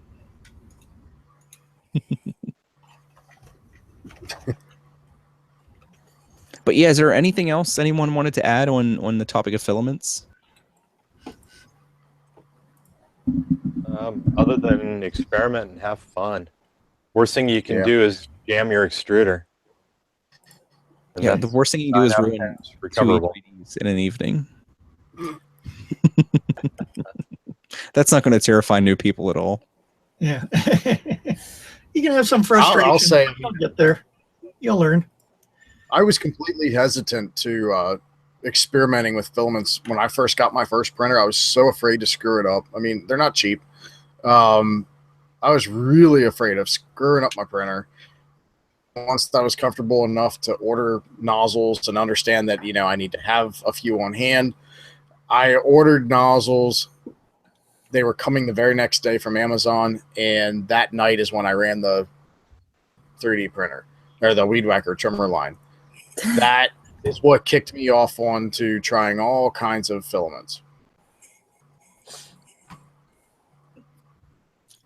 Yeah, I was a little overwhelmed. Like when I first started branching out a little bit, I was expecting to have to really change more settings than I ended up having to. It really is just tweaking. There aren't, like, in general, there aren't like fundamental huge changes that you're gonna have to make to your slicer settings. It's usually just going to be like once you get the temperature in the range, and I'm sure a lot of people do this. Like this conductive filament that I happen to have sitting here, it's like recommended temp range of 190 to 230. I almost always just go dead in the middle. So right there, 190 to 230 is going to be at what, 210. So I'll just like start it at 210 and then tweak it from there. Don't make huge jumps, but yeah, I wouldn't go any more than 5 degrees when you're making tweaks. Like you said, if you're unfamiliar with a pedal and make 5-degree tweaks, go 5 up, or well, usually 5 down, and see how it prints. If it doesn't print good, go 5 up from where you were and see how the difference is. Yep, I was just expecting it to be way more difficult than it ended up being to try new things, and it really wasn't as overwhelming as I was expecting it to be once I actually just like bought some stuff and committed. So don't let it scare you. Just made a good comment too on chat, and that is, it's not just your temperature settings, fan settings and bed settings play a role too. With PETG, yes, you can find it be worthwhile adjusting the fan settings perhaps down a little bit. You need some fan, but you may not need it at 100%.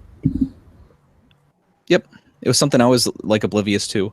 With that Monumental, one of the first problems I ran into was I kept getting thermal runaway errors because my heat bed would not stay at 100 degrees.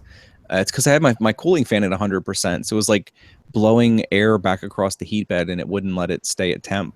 And it was something I was just like completely unaware of. That was some filaments, like ABS, I think is one of them too, where you more or less turn your part cooling fan off. Like you might leave it on at 5 to 20%, depending on what you're doing. But yeah, there are some filaments that you basically turn it off or way down. So that's something to be aware of too, if you're having problems that you don't understand.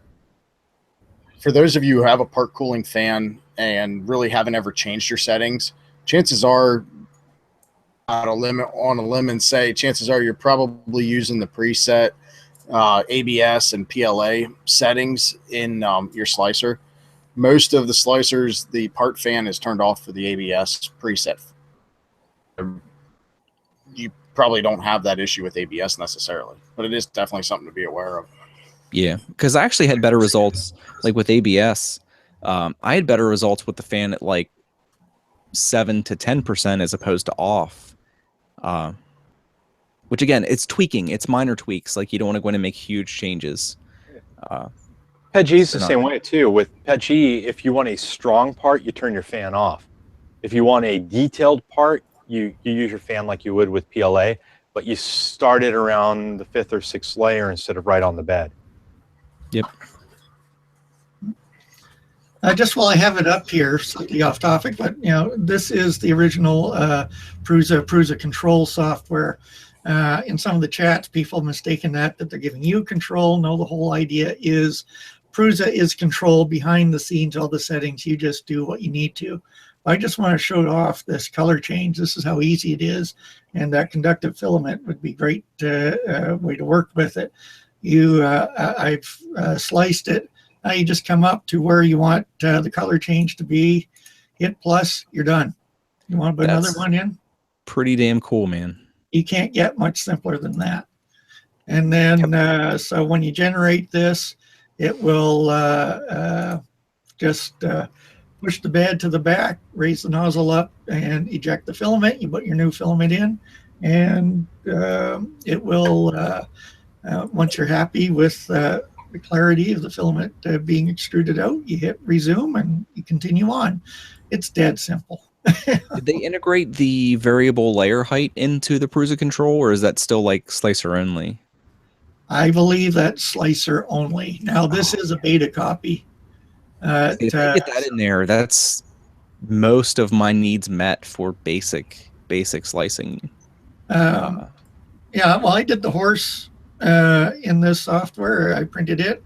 What you're looking at now is my camera mount for putting it on to the lamps. So it's quick and dirty. You know, you just go in there. I need this. Choose your filament, and I stopped sharing. You just say, yeah, go, generate. It's done. I did a little bit more review of it on the channel, but man, I'm just thinking, because there's actually some 2-color prints I have to do in the next 24 hours or so. Is there any way to bring G-code you already have sliced in there and use the graphic user interface for the color changes? Because that's super freaking handy, instead of having to actually like calculate the layer, like with the Prusa color control thing. Well, have a look at the screen here. You can import a model, or you can import G-code. Oh, I'm sold. I'm gonna have to use that tonight if that's the case. So, and as I say, they have a basic filament set up. So you just go with the basics on here. You have no control over what type of supports you're putting in. So it's just no support from the bed, or all support. And your infill is just a percentage. You're not choosing what kind of infill you're putting in. I like the support selections there. It's either from bed or everywhere. You just have supports everywhere. I just like, as soon as I saw that, I just imagined like a block of support around my print. Yeah. And you have the, how detailed do you want to go with your print on top of that. And then you can choose your nozzle size. That's kind of cool. I'm sure they'll flesh it out as time passes, but yeah. And this is a beta version. It just came out. It's very easy to use. It is targeted for the new users, but it gives you all the control you need.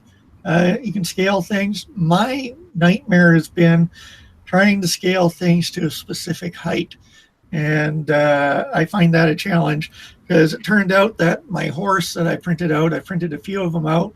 When I compared them to the cattle, when I did my measurements, I thought I had it fairly good, but when I put them up to the Woodland Scenics cattle, I have ponies. They're same height or smaller than my cattle, so I have to bring up the size a little bit, and that's been a little bit of a challenge. Do you have Simplify? See, Simplify makes that pretty straightforward. I don't know how you do it in Slicer. Yeah. Let's see, do I put that off now? Okay. I do have Simplify, and I have used that tool. That's how I ended up getting to this height, but it still, it didn't come out as I expected it to. So I think what I actually have to do is do a calibration block and find out if I'm saying 1 centimeter, am I actually getting 1 centimeter? It should be pretty close. In my experiences, like with the MK2, it should be very, very close out of the box. But it might be crazy. It might be getting a centimeter and a half, but I would be surprised if it was very far off. Yeah. No, I just have ponies. I don't have the beefy cows here.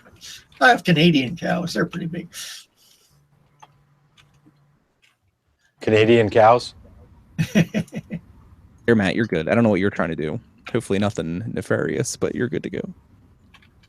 No, actually, before we're at the 2-hour mark, so just real quick, I posted a link in the chat here to a video everybody has to watch after the stream. So right-click on that, open it in another tab. Watch Travis from Apire Design's newest video.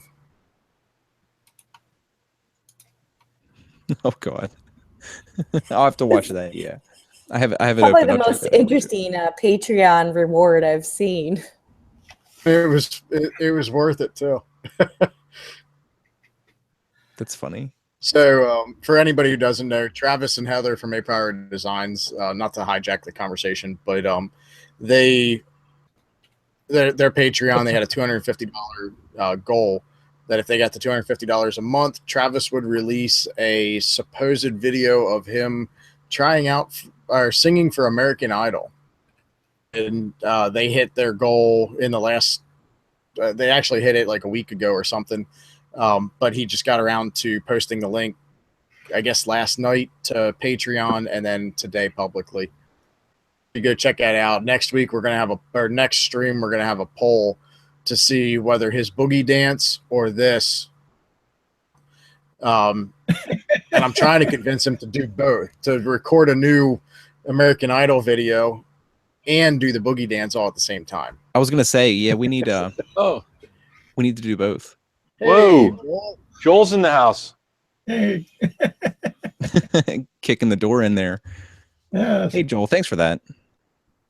I feel like we awesome. should be splitting this. Cheers, Joel.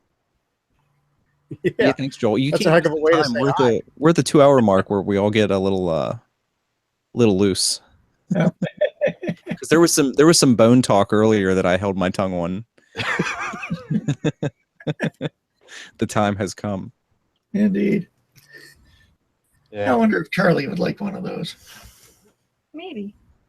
But yeah, thanks, Joel. I'd really do appreciate it. I'd appreciate it more if you'd show up one week. Hint, hint. That's I'm You trying probably to send the If link he to comes on now, Sorry. I think I have to go wake up my 5-year-old. Is he a Oh. big fan? He's a huge Uh-oh. Joel fan. Joel, Vicky threw down the gauntlets. You got to come on now. Well, Yeah, man. kids, I Joel. beat For you the when I kids. let him try on the porch for a moment. So give me a second, Joel. I'll tweet you the link. If you're available, you can join in. He said he I'll can't. break No more down. peer pressure, guys. that gets me off the hook. Oh.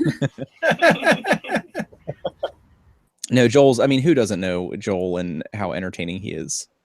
Yeah. I'm not surprised that anyone of any age is like a big fan. But no, very cool, man. Thanks for stopping by. Yeah. I'm sure you would have had something to contribute as far as like filament for the conversation tonight. I'm sure you've had a little bit of experience. He's in the bathtub. He probably is in the bathtub tonight. Hey, that doesn't stop everybody.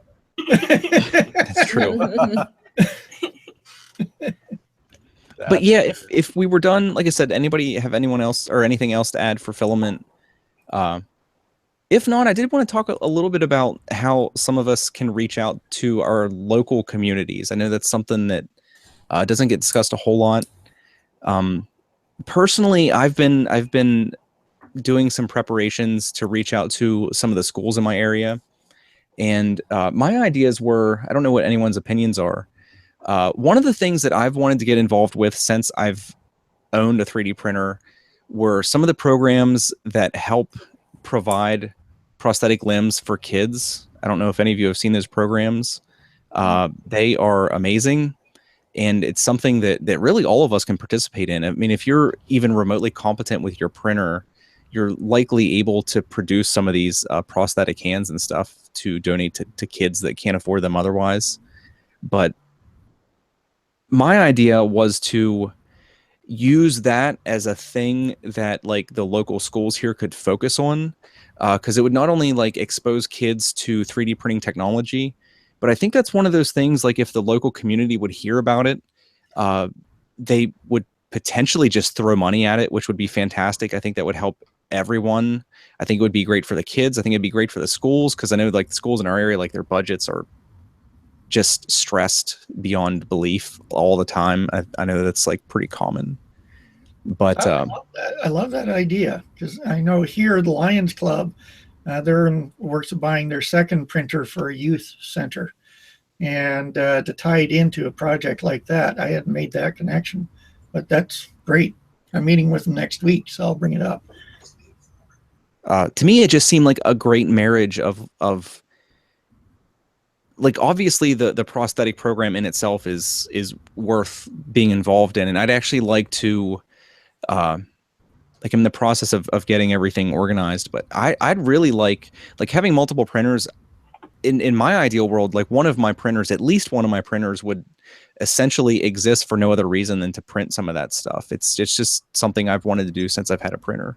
But it seems to me to be a good way of incentivizing like the school to get involved. Because like I said, I know budgeting's tight, and even if they would run with some relatively inexpensive printers and only a few of them at first, it's going to be a large cost to do it how a school would have to do it. So it seemed to me like that would be, I don't know, just a great marriage of things to maybe help facilitate that a little more. And I also I have a call into our local library. I've been trying to reach out to a lot of places to just try to get this out into the community, because I think it's great for kids to get into something like this. Like this seems like a great first step into like a lot of the STEM fields to get kids interested. So I don't know what anyone's thoughts were, if anyone else had experience like reaching out to their local communities or anything. Well, I have that project. It's ongoing, and had a green light yesterday and a red light today. So meetings going on next week. And that is working on creating basically a makerspace in our community.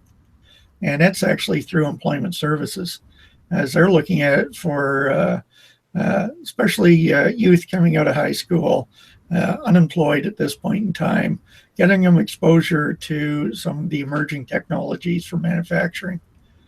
And their goal is to be able to have them come in through this center, and then if they like it, they can go pursue a trade, using the technology. And then on top of that, the facility will be open to the public. So my fingers are crossed. I have a great location, and now financing ran into problems today, but we'll see what happens next week.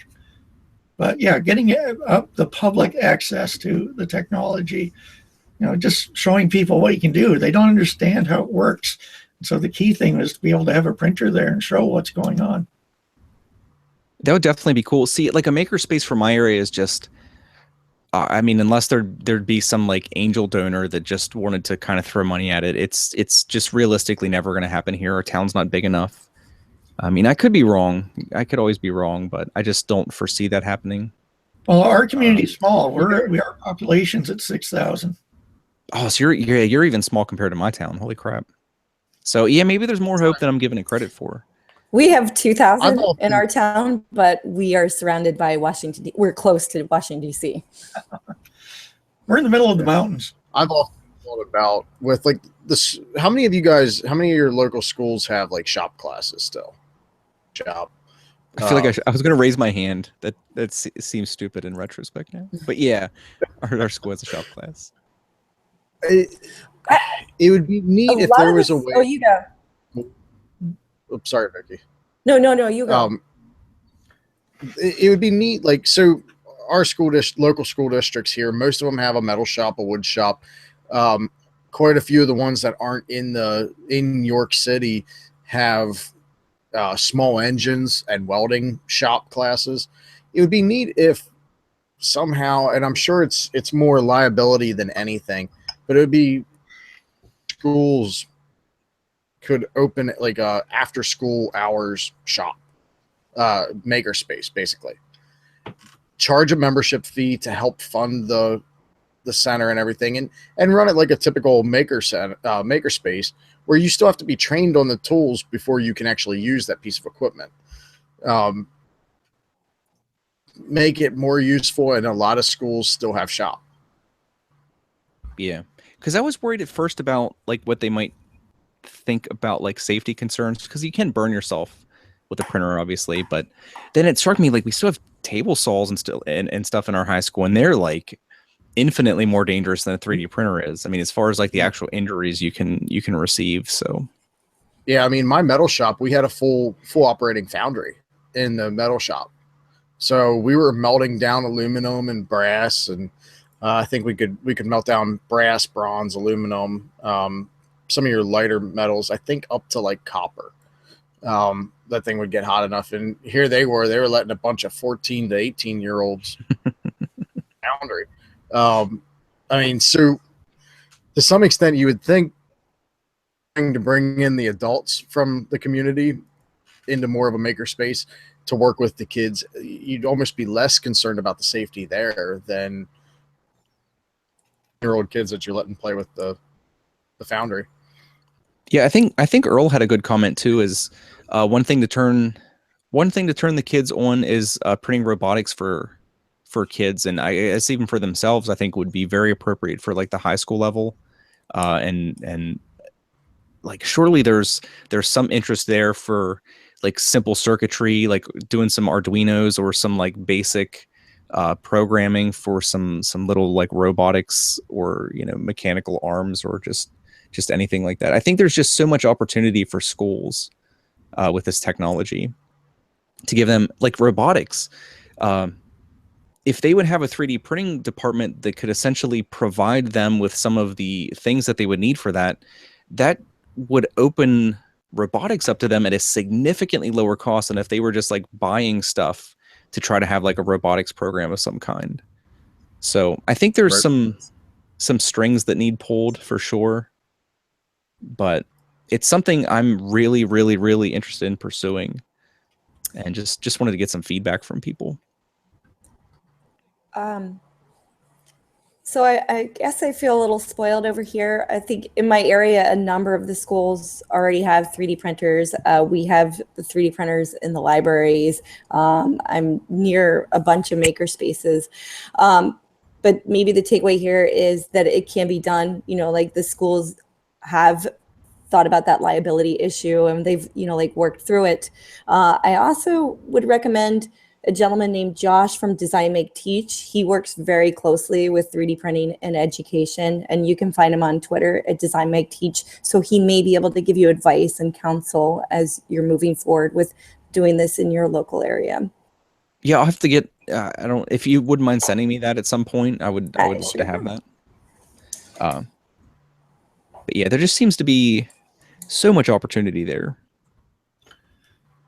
And I found dealing with the service groups, they are interested too. So that's what's making some of this possible in the smaller community. As I said, the Lions Club, they're working on getting their second printer in right now. And so they're promoting it. Another organization's having a huge symposium in the fall that I'm trying to get into right now. They've put a call for displays, and one of their areas they're looking at is embracing emerging technologies in rural communities. So we're a natural fit.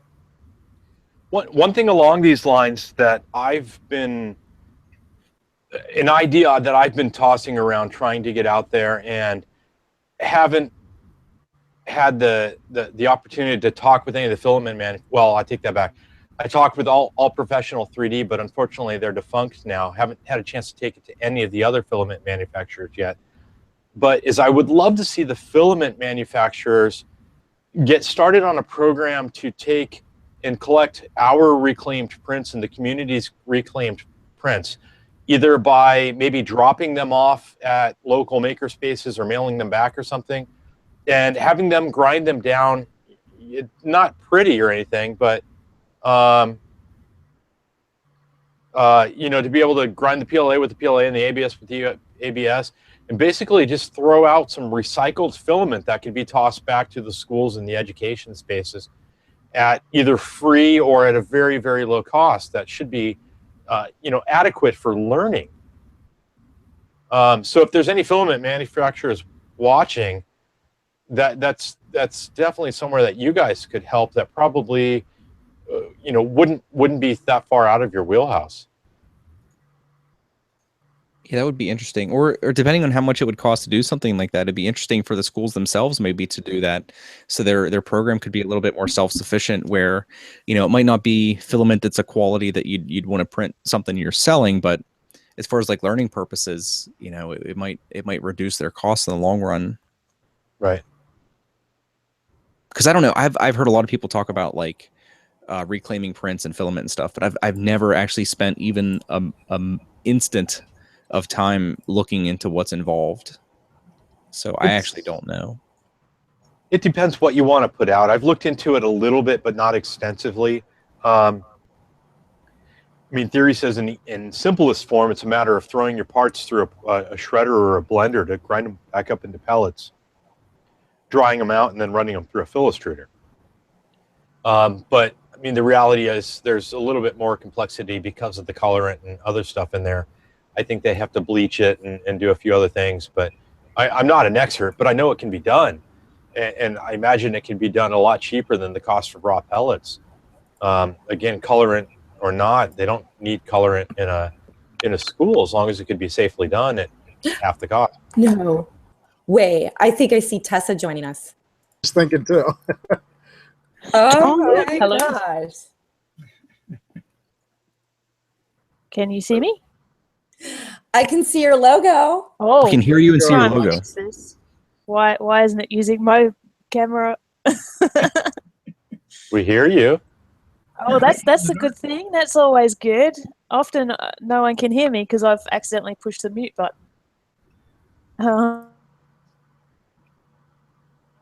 Yeah, we can hear you, not see you. But we'll take hearing you too. That works too. Yeah, I'm so excited just looking at the logo. It's been a while since Tessa's been on one of the streams. She has one of those time sucks that that our host Two Tessas. has. Uh-oh, look out. She's still.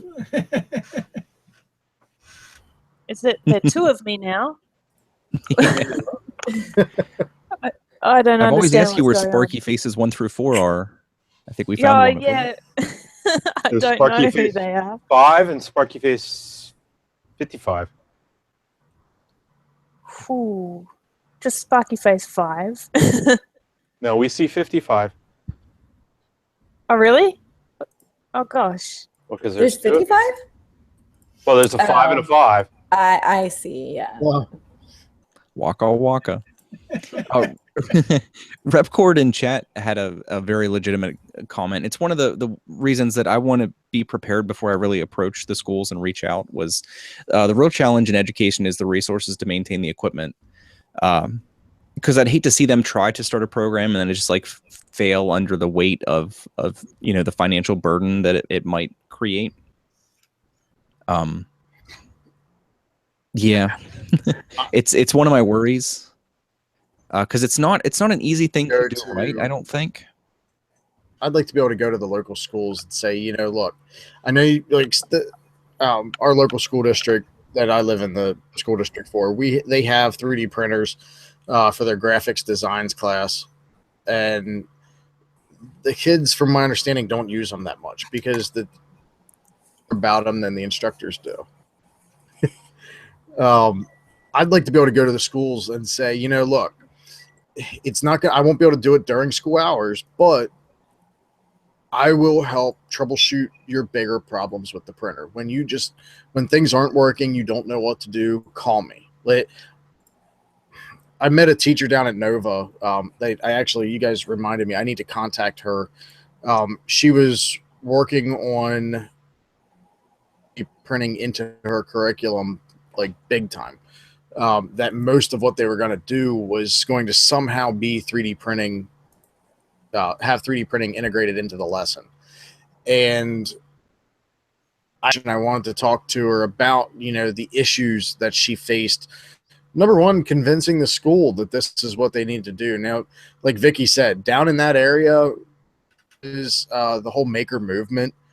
Down around Vicky, down in Northern Virginia and stuff, and around the DC area is like, man, those kids are doing some amazing stuff. The maker spaces are doing some amazing stuff, and just empowering the kids to be able to do this kind of stuff and put the technology and the abilities at their fingertips. The school and say, look, I want to offer my services to you to help in any possible way that I can.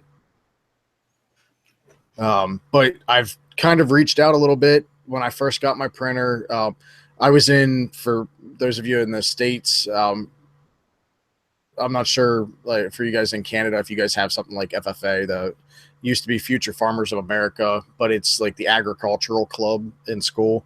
I was in the FFA when I was in high school, and I messaged the FFA lead advisor about, look, I've I've come into 3D printing, and I'd like to, if you're willing, classes to take a look at for the different shop classes for the FFA, come up and do a special program for them and introduce them to the printers a little bit and talk about like the possibilities of how 3D printing can be used for repairs, literally in the field repairs and stuff like that.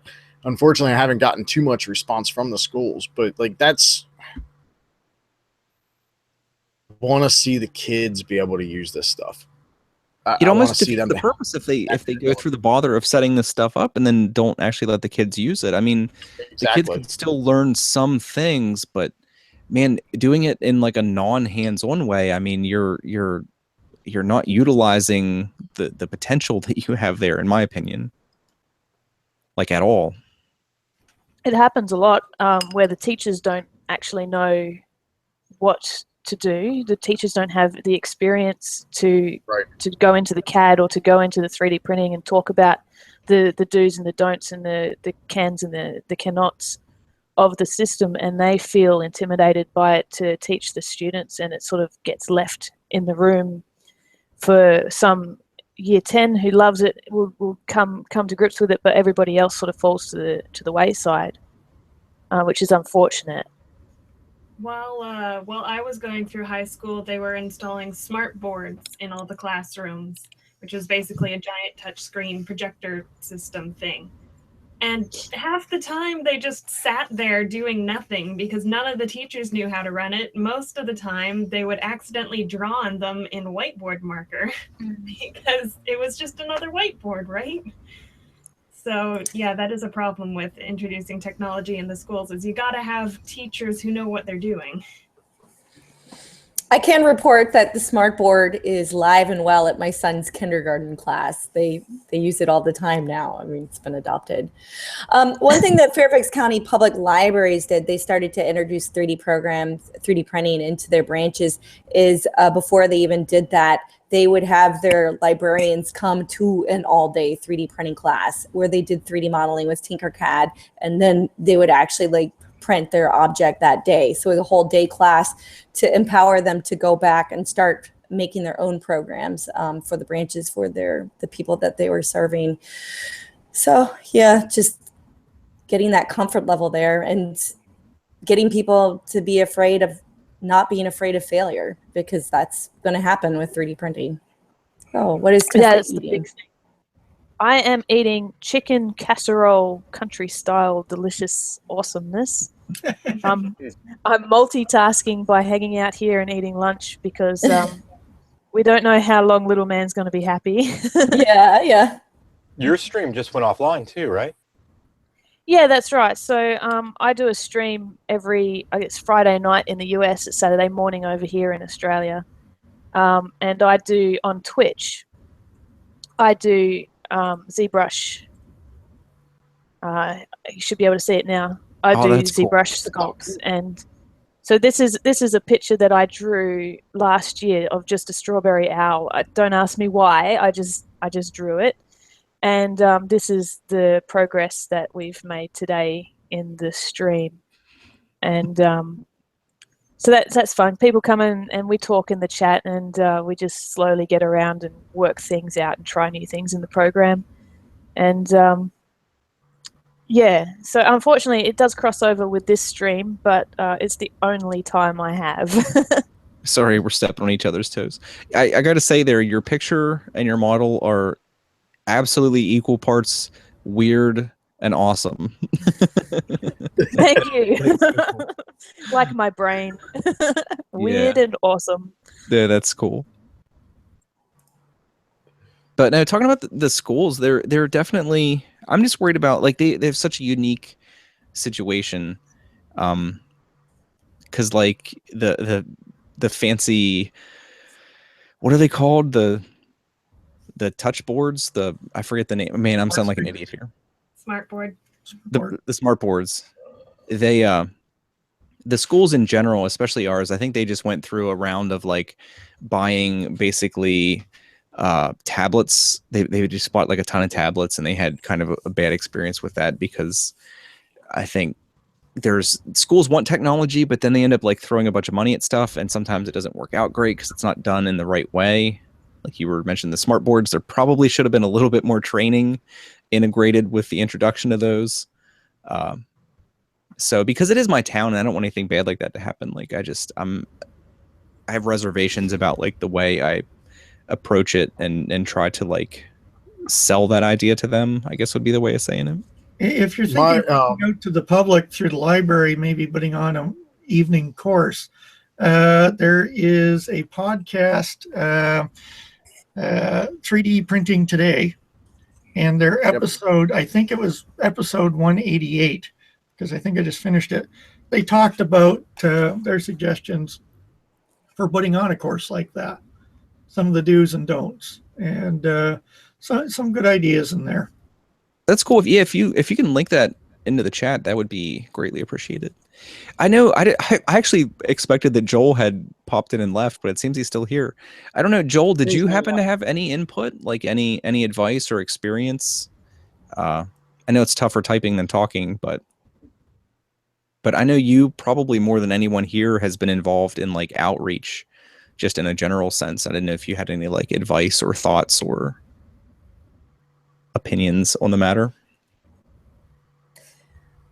While he's typing, or if he's typing, one thing I will say, I do craft shows, and often if I can, I will bring a printer there and have an active print going. And you're just getting out there with your community, and people will start to approach you with ideas and opportunities. I've taught 3D printing classes, and that's from, like just being out there in my community and people seeing me and then coming and inquiring about that.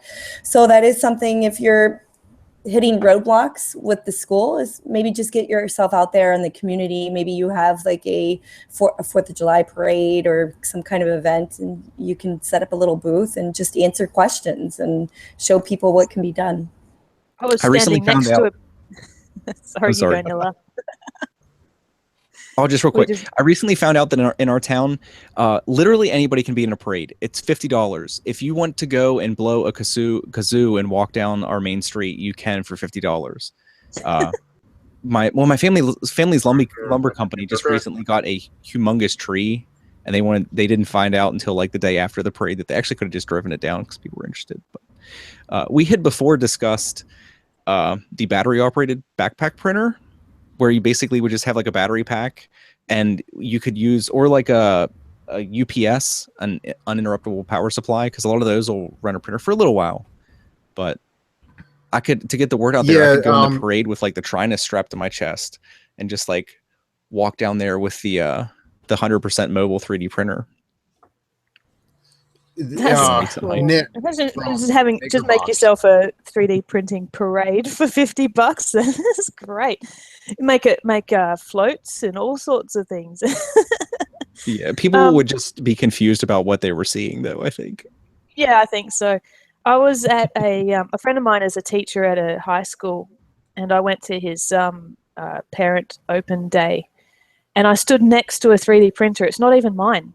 I just stood next to a 3D printer, and all these people coming up to me asking me these questions. So there's people who are, hey Joel, there's people who are interested in 3D printing, not just the students at the school, but their parents and their aunties and their uncles. And it's quite good to know that the word's getting around. What seems Joel has joined us. I think you got the general gist of what I was asking, Joel. I think you have words that you need to say. I think so. Can everybody hear me? Mm-hmm. Yep, we can hear you. Sweet. Yep. Okay. So 3D printing in schools and outreach, it's all super awesome. And normally people have ideas where they want to give printers to the school. That's usually where it starts. And when you do that, you get the school hardware, but then you need training. And that's really the big thing. So what my focus has been on is, while getting a machine to a school, at least in my area, isn't the hardest thing, it's the training. So what I volunteered to do was go into my daughter's class to give a quick and simple Fusion 360 tutorial. And I know you talked about enable hands and how that can kind of introduce 3D design, 3D printing to people. And while it's altruistic and it's awesome and it's so cool, at the same time, it relates to a very small percentage of everybody. And so they think it's cool, but then they leave for the night, they go get their ice cream, they tuck their kids into bed, and then they don't think about it again. And so you have to get the kids themselves excited. And what I was going to show them how to design fidget spinners in Fusion 360, right? And I know that's so cliche right now, but at the same time, you're taking a very somewhat powerful CAD package and you're introducing it to, well, in my case, it was going to be 10-year-olds and 11-year-olds, and you were going to show them how to make something that they themselves want. So if you can, and it takes no time, right? It's a 5-minute design. Everybody's done it. So if you can get the kids themselves excited and show them an easy way to make this thing that they're super excited about, then you start to grow that fire that will just that'll burn in them, and they'll want it. It'll demystify it. And once you demystify it to the kid and they start playing with it a little bit more, it takes on a life all of its own. I mean, like my kids play Minecraft, right? But Minecraft is incredibly complex. I don't understand anything about it. And they learn to play it by watching YouTube videos and talking to their friends at school. So with 3D printing, what I and everybody else here in this stream is doing is, well, we're doing that first part, is we're producing YouTube videos about it. Now what we need to do is follow through and do some of that community involvement. Hardware isn't the problem. It's demystifying the design aspect of it, because even if someone can buy a 3D printer, like when I first started, right, I had a 3D printer and I was like, yay, I can go download stuff off Thingiverse. And that's only going to get them so far. So if before they get that printer, you say, hey, you can make your own something, then that's when it starts to take hold. And then once you have a group of people that are super excited about it, it will start to actually it'll stay in the schools, just because so many people are doing it. That's why they're using Minecraft as a teaching mechanism, because so many kids already know how to do it. Why not use it as a way to learn? And so I think what we need to do is we need to start with the young kids. I think we need to bring printers into the classrooms at like 1st grade or 2nd grade. And when you do that, then they can touch it, and then they can feel it, and they kind of get the idea. They've seen one, because there's a ton of my kids' friends, right? My kids are 9, how old are they? 8, 10, and 11. And some of their friends have never seen a 3D printer, right? And I have 27 in my house. So my kids are a little spoiled in that. But what you need to do is early on, introduce it to the kids in a way that, hey, here's what it is. You can touch it. No, don't worry about breaking it. Here, you can touch it. It's not hot right now. You can feel it. You can examine it. You can look around it. And you do that early on, so they've seen one. And then you start saying, hey, that fidget spinner, right? It takes you 5 minutes and 5 mouse clicks to design. Here, let me show you.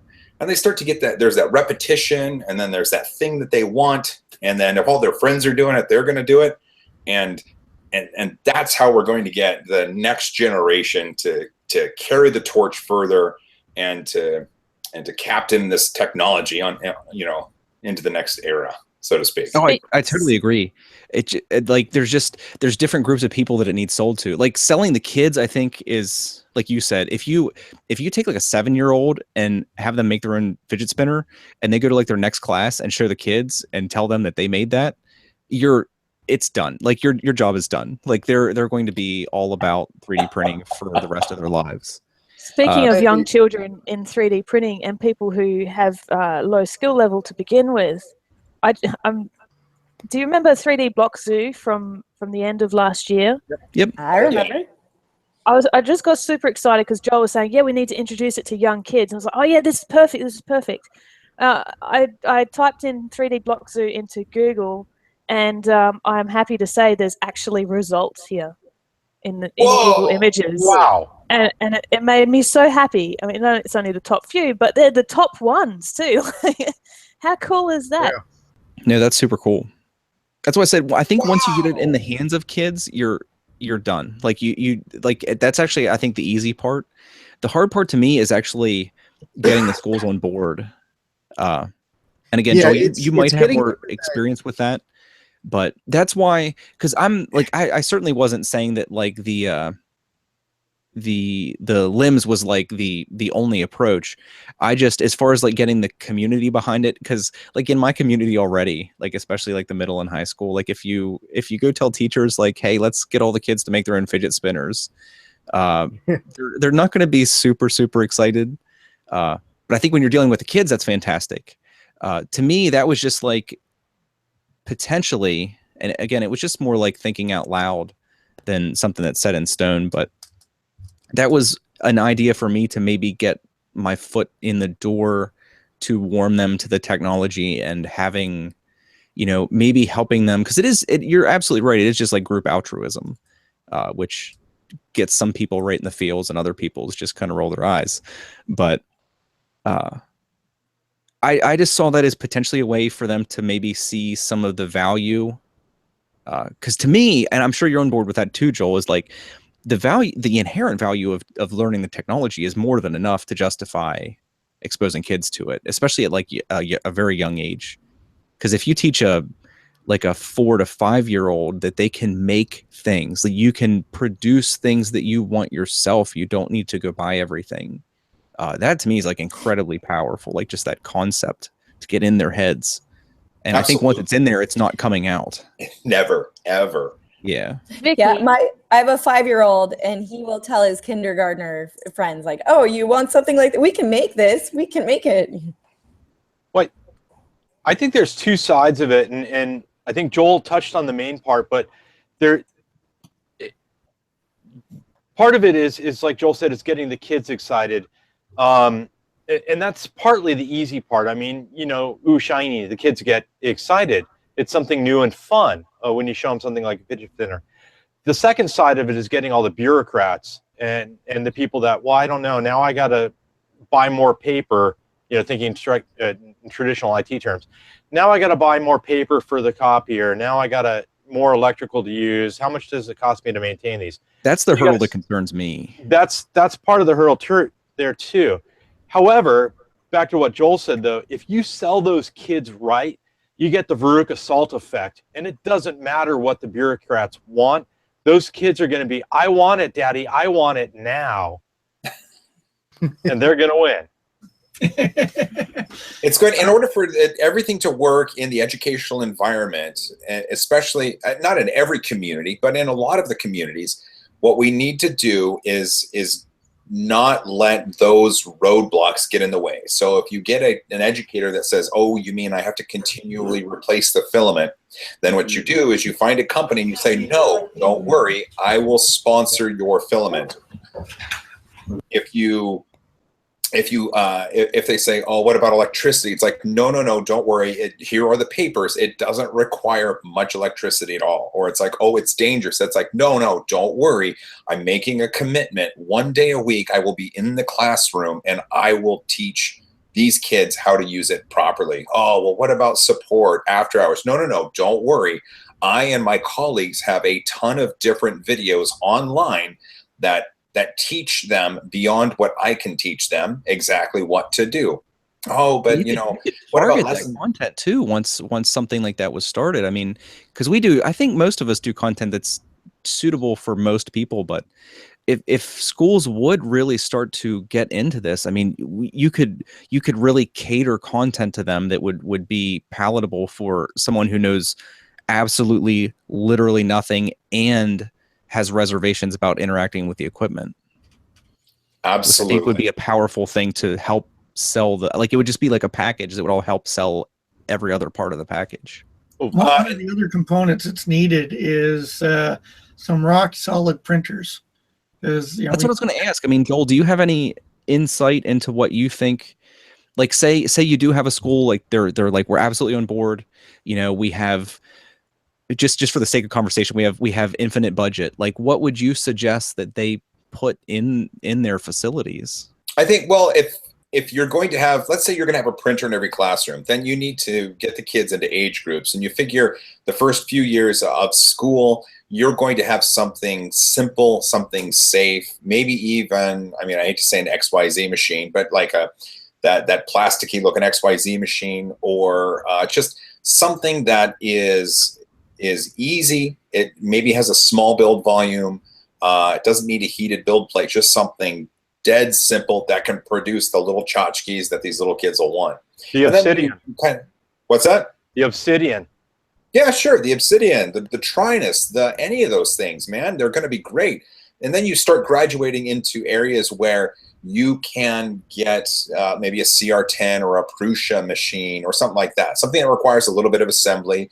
And obviously, by the time you get to junior high, high school, then we're talking, if they've been exposed to this sort of thing early on, I mean, they're going to know what a stepper driver is. They're going to know what Arduino is. They're going to know how to connect things. They're going to know what extrusions are and, plastic melting temperatures. And so for them, it's interesting. If you start really early on, then for them to assemble a printer, it's going to be just as if this was a kid that grew up in their parents' garage repairing cars. But what's great about this is, it's preparing these kids for the next generation of technology, right? And I've always said this, what we see of 3D printing today, in 5 years, 3D printing is going to be around. It's going to be awesome. And it may look nothing like what 3D printing today looks like. And it's because we're going to have these people carrying the torch and taking it to the next level. Yeah, it's exciting to me. That's why I want to do, like, I'm a nobody with very little influence, but I feel kind of obligated to do as much as I can to be like an ambassador for the technology when the opportunity like arises, or even if there isn't an opportunity, like I feel like I need to force the opportunity where it might not otherwise exist. Because I think there were some good ideas that were shared here. Like, I think the library is a good idea. The library might be a great stepping stone into approaching the schools, because they do, like, I don't know if that's the case in all towns, but like in our town, the local library and the school has, they do have a relationship. Obviously, I mean, it probably is the case everywhere. Now that the words come out of my mouth, but that probably is a good stepping stone into that relationship. But I don't know. Vic, like I said, it's just something that's been in the back of my mind for a while now. At the very Vicky, least, you had mentioned, like, go to the craft shows and stuff, and you take your printers along with you. The interaction that you get from the community coming to those events and the questions, it becomes more about the 3D printing rather than the actual products that you're making. Something very similar to that. Jen and I did a dry run 2 weeks ago at our community yard sale here at our house. Jen and I started up our Flinchball Designs, where we're doing 3D printed stuff. She's doing crafts and stuff like that. And at the yard sale, we set up our canopy, our Easy Up. 3 of the printers running. I had my Flash Forge, my Wanhao, and my TiVo Tarantula set up. The TiVo Tarantula didn't make it the third day. I got tired of that one. But I had the printer set up and was selling fidget spinners. At first, people come over and the parents would go, "Oh no, you already have one of those, or you have 10 of those. You're not getting another fidget spinner." And the kid would go, "But they're 3D printed." And the parents like, "Oh, whatever, that doesn't mean anything." And the kid's like, "No, look," and points back to the printers sitting on the back table, out of reach and everything. "Look, he's printing the fidget spinners now." And that quick, the parents would turn around and they'd actually get involved in it. And the coolest part about the whole thing, I didn't really sell that many fidget spinners. I think I sold like 10 or 15 of them at the yard sale. But what was even neater was the conversations that I had with parents, with kids, some of the teachers from the local school districts, some of the neighboring businesses around where I live, that I found out there's a business straight across the street from my house that they're running Prusa in there. They just bought them. They're just learning how to use them. But it was cool to build the community. And I think if you can start to build a little bit of the local community up, you can get more and more support in the libraries. And the idea with the library kind of rang a bell in my head. That's something I think I'm going to pursue here locally, to see about getting in the local library and doing a setup. Maybe even if the library allows it, doing a live stream sometime from the library. So you're just building off what Matt was saying. There may be someone else in your community who may feel like they're the only person that's doing 3D printing, but if they see you out there with a table at a yard sale or a craft show or some kind of community event, then you guys are going to connect. And I mean, there's a lot of people in the 3D printing community that aren't in YouTube and aren't on our Twitter group and stuff. They're out there, and you can find each other by being visible. Yeah, that is a good point. Because like if I'm out and about, I don't say, hey, do you 3D print? Hey, do you 3D print? Like, and I do have a 3D printer, but I never really tell people, like, unless they ask, and I can't fathom why they'd ever ask. A good way to have people ask you is to wear one of Joel's, I know he's gone, but one of Joel's 3D printing nerd shirts. I've had people approach me at playgrounds and the gym, just it brings cool. people to you. Yeah, just talking around in the neighborhood, I've counted up 12 different 3D printers in our community so far. But as far as I know, none of them are really getting used a lot outside of our two. Yeah, well, I didn't even know there was a 3D printing community in Perth for the longest time until Angus told me there was a meetup. And there's actually quite a few here. So we all think we're alone, but we're not. It's I don't know how you find each other, but I think we need to try and reach out a bit more for sure. If you print, you need to have like a little benchy brooch or a pin or something, or like a benchy hat, so we can identify each other. Do you even benchy, bro? Yeah. I got a baby Groot nose ring so people can see me. There you go. Did you guys a couple weeks ago, for those of you who are a little bit more active on Twitter, ago there was a real quick conversation, and it hasn't really evolved at all yet, but Matt from Printed Solid, Matt Gordon, a little bit briefly about free 3D print day. About that? Nope. Okay, I'll take that as a no. Okay, so what Matt was looking at is like a, so to speak, one of these national 3D printing days, basically. But that you set up somewhere, whether it's a library or somewhere that you're allowed. Obviously, you don't want to go soliciting and stuff or get in trouble for anything like loitering or soliciting. But of small items, like Matt has a 50-cent gumball machine at Printed Solid that he takes along with him out to events and stuff, and he prints the little Makey robot. Or they started putting different things in there, like small Millennium Falcon keychains and stuff that are 3D printed. All trinkets that you can run 10 or 15 of them at a time off on your printer, and taking them out and just handing them out. Have the printers there running, talk to the community about 3D printing, and just hand out free 3D prints for the day. Kind of falls in line with a lot of what we're talking about as far as like trying to build your local community. There's plenty of people around you who probably have bought a printer, you just don't realize it. Even down there where you're at, Noah, in the sort of in the middle of nowhere, or Richard, like you said, there's people around you that have them, but they're not using them. Some of those people probably aren't using them because they don't know how. They've hit a roadblock and they don't know how to get past it. And getting that community together, just like we have here. I mean, us. When one of us has an issue, we send a message out on Twitter, and we get 50 responses, 50 ideas. Yeah. Even it might be 50 different ideas.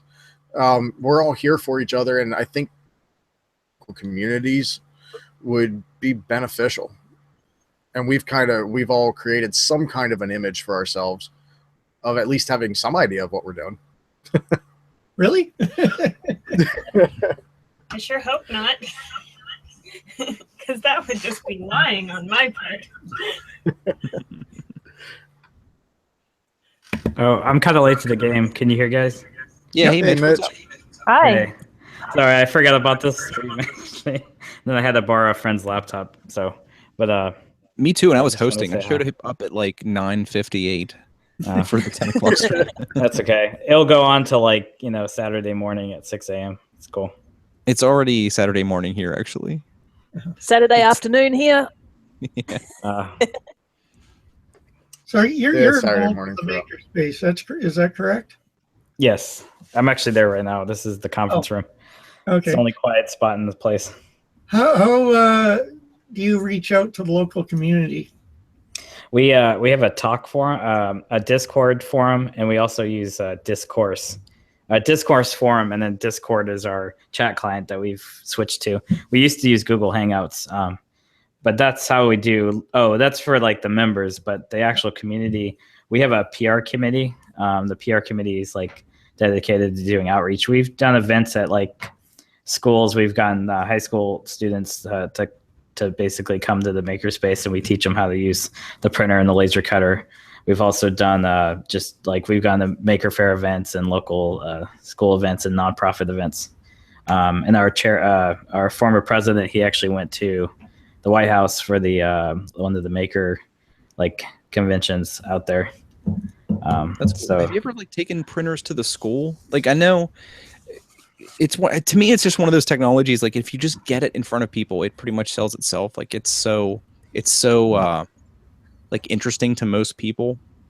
I don't know if you've actually done anything like that. No, I mean, I bought the CMC Sierras to actually be my demo printer, so I have brought it to a Maker Faire or so, but I haven't actually gone to a school to talk about 3D printing. I mean, I guess I could. I'm so busy now, but I would love to if anybody wants to invite me out. So, but I'd like to see that kind of outreach. I agree with you on that. Just showing people what it can do and what you can really do with it. And I think the main thing is not, besides showing them little, fidget spinners, is actually teaching a class on using Tinkercad or Fusion 360 and then showing them the full tool chain, the full work process on doing it. But I really think it's simple enough for, obviously 6 to 8 year olds are using Tinkercad, so I don't know. Yeah, if they can build the Millennium Falcon in Minecraft, I think they can wrap their heads around 3D printing. Yeah, we'll just get it in front of them. We'll be having kids design, fidget spinners before they start walking. Well, I'll try with Charlie. Yeah. No, it's definitely, like I said, it's definitely something I want to pursue, because I'll try to do some updates or vlog type videos that follow along, because it really having this discussion has really lit a fire under my ass. I've been putting it off. Yeah. Like I said, I'm just hesitant about approaching it wrong initially and maybe ruining some of the potential that's there. But now that we've talked about it, I probably will just show up at my library Monday or Tuesday and ask to talk to somebody about it and just get the ball rolling. Yeah, I think curriculums are also a big part of it, because I think there's a lot of red tape on schools about just, I don't know. I would imagine you'd want to have some kind of curriculum or something that maybe teachers could follow to teach 3D printing classes or something, or even teaching the teachers would be a big part of it. Teaching the teachers is what you need to do. I don't know what it's like in America, but the design and technology classes here in Australia, the curriculum that's written for them is really open, and even the teachers struggle to know what to teach because it doesn't actually have proper goals. So you can pretty much insert anything you want in there. Out here, at least in my area, from what I remember when I was in school 15 years ago, and what my nephews, one of which just graduated, the other one's still attending high school, the same holds true. It's the graphics design teacher, the metal shop teacher, the electronics teacher is all one and the same teacher. Yeah, a lot of the problem is they're spread so thin. Yeah, they're spread thin, and the classes are labeled as engineering, and the principal of the school doesn't know what engineering means. So, you know, who Yeah. does, Yeah. right? It's just such a broad topic. That's why I said I think Joel was like dead on about how to appeal to kids. But well, I forget who said that, but I think it was Chris. The thing that worries me is the bureaucrats. They're like even in our relatively small town, like there was just recently some drama with the school board and stuff, and like they're not the easiest. I hope they don't see the stream, but they're not the easiest people to deal with, and it's why I have more reservations about that side of it than the technology. Like I said, I think it sells itself. It's just getting past some of these initial hurdles to kind of get the ball rolling a little bit kind of concerns me. That's why I don't know. I might be completely off base with like the I forget. I don't know what you want to call that. Like the limbs for kids.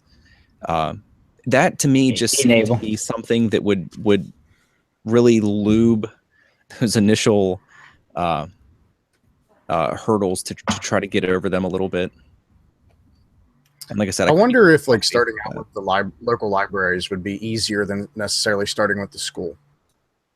Only because the libraries are they're open to this idea of bringing in people from the outside, whereas the schools nowadays in the world, the schools are a lot more resistive to bringing in somebody from the outside that they don't know. Whereas the libraries are, at least libraries really seem to be more welcoming to the idea of, hey, you know what? You know something about 3D printing? Why don't you come? Yeah, let's have you come into the library and we'll put it on the calendar of events and have people come in. I mean, we were down at the library. Dixie's been reading today since summer hit, and we've been going to the library regularly. Yesterday or the day before, I went with them, and the local astrology club has flyers there about coming to the library and on the dates of the full moon to learn about the full moon. They're going to have their telescopes set up there. Do you mean astronomy? Astronomy. Not to nitpick. As soon as you said that, I was like, well, shit, if the astrology club can get in, surely I can get in there with a 3D printer. Sorry. Yeah, astronomy, not astrology. I'm sorry. I mixed up my words. Hey, it is 1:00 in the morning. Yeah, you're good. You're good, man. But yeah, I mean, the libraries are like more open, I think, to just bringing in, so to speak, Joe Schmo outsider, because as far as for most of us, our local community doesn't know who we are. As far as our knowledge with 3D printing or making or technology in general. So I think maybe that might be the easier place to start first. Another good location is, depends on your community. If you have a continuing education system. I was teaching television production for years through that. And it's adult learning. People sign up, and they're always advertising for people to bring their skills in, teach a course. They have the facilities, and they do all the promotion.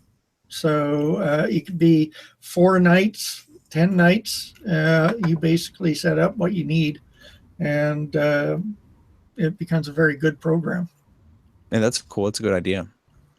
I know with the library too, you could also like target demographics. Like you could have, like say I'd go in and talk to them, and I'd be willing to show up like every weekend for a month or something, and you could do one evening that was targeted to like really young kids, and you could come in with things that would like appeal to them. Then you could maybe come in and do things that would appeal to like the high school crowd, then maybe like adults. And even like I could see even like elderly people being interested. There's probably applications that might be relevant to them that you could like discuss or have prints like that. There was a great video making the rounds introducing 3D printing to seniors. That was a lot of fun. I forget what that was called. Print yourself a nylon replacement tooth for your dentures if you drop them and break them. Like there's all kinds of applications. You know, this is how your knee was built. Yeah, basically. Yeah, actually, there's a realistic application for that, because even stuff like grip. A lot of problems with arthritis and gripping things is a big challenge, and that's definitely something that can be improved with 3D printable grips and stuff. That's So- actually ties into some of the work that I'm doing, and that is the pen rings. They're a ring that you can slip over. They hold a pen when you can't actually hold a pen yourself with your fingers. I have that problem. So spoon holders, just listening, actually it was the 3D printing today. They talked about the fellow's neighbor was a programmer who he can't type anymore. So they came up with the thing that you can just squeeze, and there is a pointer attached to the ball he's squeezing, and it hits the keys. Oh, And that's really cool. Going. That's cool. So It looks like I'm going to be working on that. if you want to take a second here, I think Vicky's got a. She was trying to. How does she put it? Slyly sneak away. There's no sneaking. Yeah, she's good at that. Yeah, I have to get up early tomorrow for kids. Yeah, I would just encourage everybody just to be visible, not just be visible on YouTube, be visible in your communities. And the one last comment on the libraries, it's beneficial to them too. I was involved with a library around here, and they were telling me that they did a 3D printing event and that they had a whole different kind of demographic come. They're like people who you don't usually see in the library were coming to see the 3D printing. So yeah, be visible, and like Joel says, be nice and kind to each other, and have a great night, everybody. Bye, Thanks, Vicky. Thanks for joining us. Bye. It was Bye, good seeing you, see ya. Tessa and Charlie. It was good seeing everybody. Just Bye. test it. I Don't have- make this. Yes. Bye. I have to head off as well because Charlie's getting really squiggly and moving lots. So I think it's time to play. Okay. All right. Well, I'll see you later, everyone. Bye. Bye. Yep. Bye. Yeah. So, Joel had mentioned in the chat quite a few lines ago now, about talking to Andrew Sink from 3D Central Virginia, getting him on one of the streams to discuss this further, because he does do a lot. I know this past week was his, I forget what day it was his birthday, and he was teaching 5th graders about 3D printing, 3D printing or 3D modeling. I forget which exactly. I think we started this conversation kind of late, and Nilla, I almost wish we would have started. I thought now. I've been sitting here thinking the same thing, because I was actually thinking now, would you guys be interested in? Because I know I'm going to pursue this immediately as soon as like the week begins again, Yeah. and I don't know if you guys would be interested in basically just hitting this topic again next week. That's what I was going to say. Is I think I'm already going to set it. This is going to be the topic for the next stream. All right. That'll be in 2 I don't weeks. necessarily care who hosts. Nilla, if you want to host again next week since you started it, or somebody else, you want to pass it on to somebody else, that's up to you. But yeah, I think let's make this the topic next week again. Sure.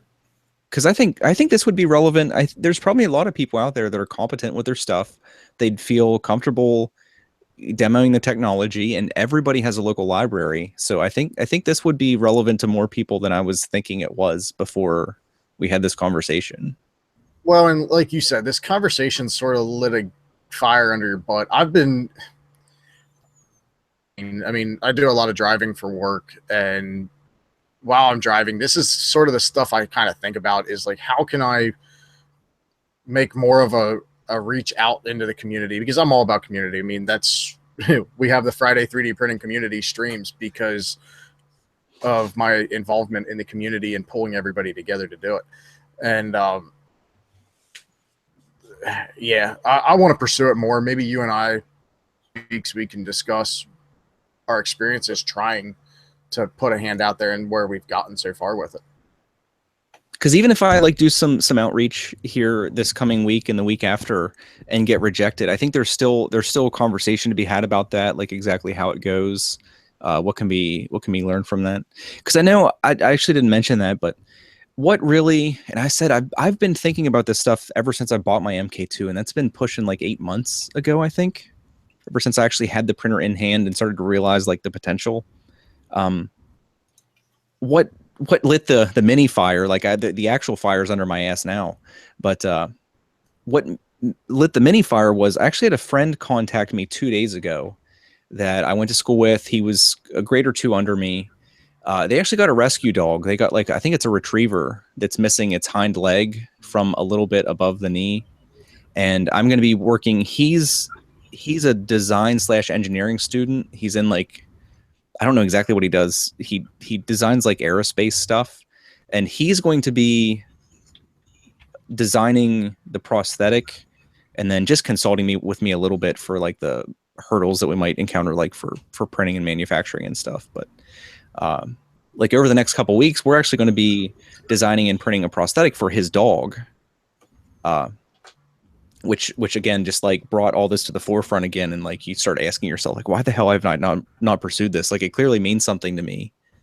But that's actually the reason that I've been thinking about it again a lot, was just that, because it's just like that. This is a dog I've never seen.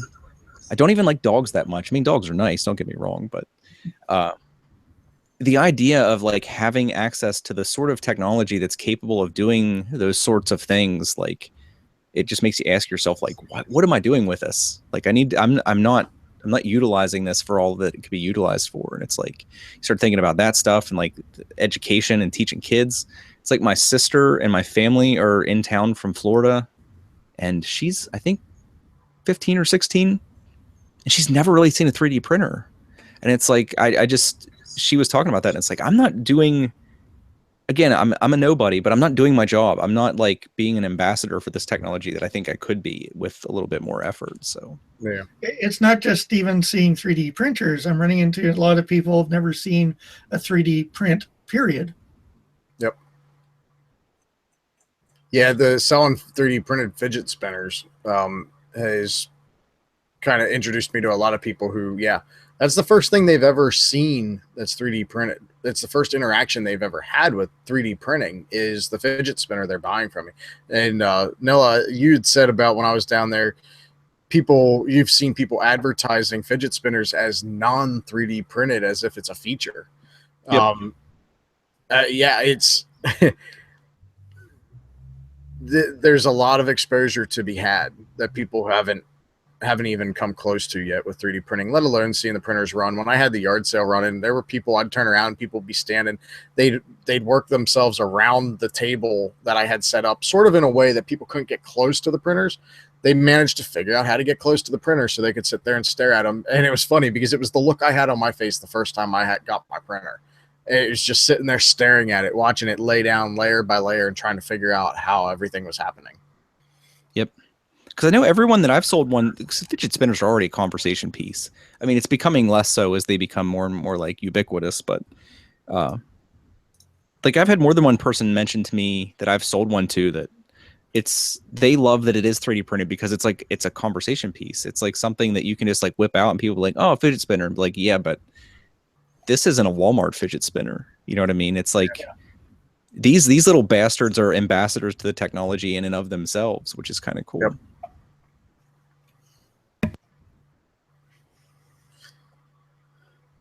Yeah, so this is definitely going to be the topic again in 2 weeks.